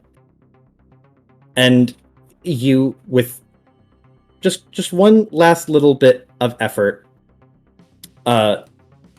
pull his wrist down a little bit, and then push with your elbow against his, and turn, and then you hear this as his arm is just ripped out of the joint. And he doesn't scream. He just inhales really deeply, and his face turns ghostly white, and he collapses onto his knees and just falls onto his face. And you have his pocket knife if you want it. Yeah. Oh, I'm. Is that the end of the fight? Yes. So first off, wallets. They have scuffed up my car. I'm getting it fixed. And second, I do believe Kaya needed a new bike. How are you going to? Are you going to like look for their bike, or are you just taking the money to hopefully buy a new bike? I'm taking their money and I'm taking their keys. Oh shit! Okay. Yeah. No, you find a familiar neon yellow set of keys, and you didn't see this at the race, but the orange neon set, and then the black set to the dude who is their supposed leader. And the whole time they are all just prostrate on the ground, just except the dude whose arm you dislocated and broke, because he is just like having those very panicked short breaths, and he's not holding his arm. He's not touching it. He has his other hand like nearby it, like he wants to touch it and pick it up and help himself, but it hurts. So he is just like balancing on his forehead on the ground, just like, oh. Yeah, so while I'm getting their fucking money and their keys, I kind of stand over them as I'm looking through their shit. I believe there's a Ripperdoc 3 or 4 blocks away. That way. She kind of flicks her finger as she's going through their stuff. I suggest not looking for your bike after this, or else I will be back. The dude, the leader on the ground, he just like, you see that bruise has grown a darker shade of purple, and he is like, there's a bit of like spittle and blood coming out of the corners of his mouth, and he's like, God! He just tries to push the dude off of him. I step forward because like the guy is still on him, and I don't step on his collarbone, but I use my toe to just inch at it a little bit. Oh, it feels like it feels much more soft than it should be, and the dude is like he immediately recoils and just like squeezes together like in a clinch of pain, and is like, he bites his teeth together just trying to grit it from the pain, and his eyes are like bulging from soreness. The guy on top of him, the guy on top of him is looking at you with horror and is just hoping that you don't notice him. Smart man. Smart man. So yeah, Lockhart looks down at the quote unquote leader. It's all like, I don't believe I heard you. He is like you don't think he can get words out because he is like holding his breath because it hurts to breathe. So he's like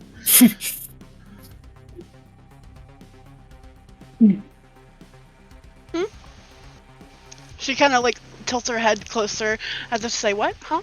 Sorry." I want to take his knife too, if I can. The electric one.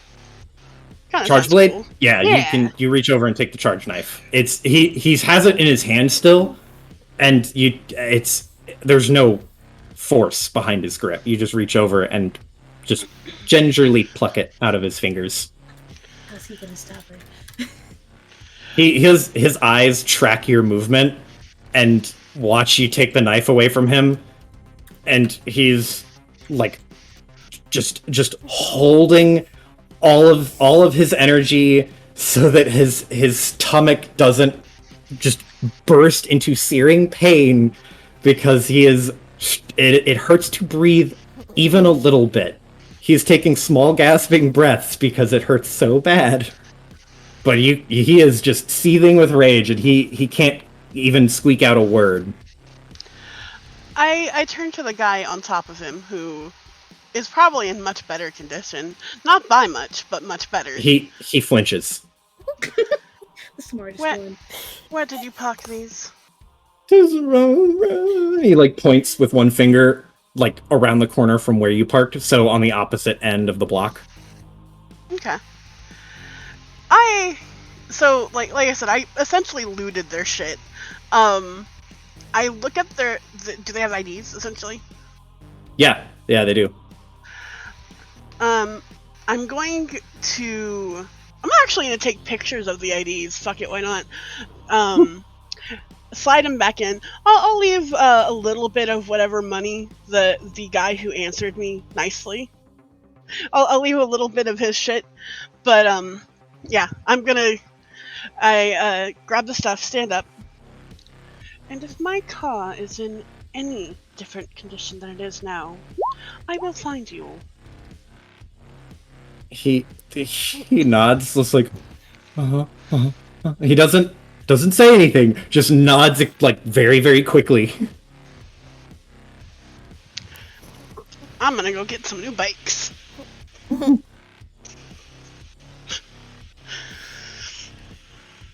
Cool. And I think that is a good end to the solo vignettes episode. Yeah, enough for a cab home, like Amy said. How much cash does she get from looting their wallets? She gets 3 motorcycles. That's what she fucking gets. Hell yeah! How much is a motorcycle worth in cash? 3. It's worth 3 cash. Most vehicles are worth anywhere from 2 to 3, depending on what you want. I'm just gonna add 3 motorcycles to my assets. To be fair, they're very, very douchey looking. That can be fixed. And if nothing else, there are parts. This is true.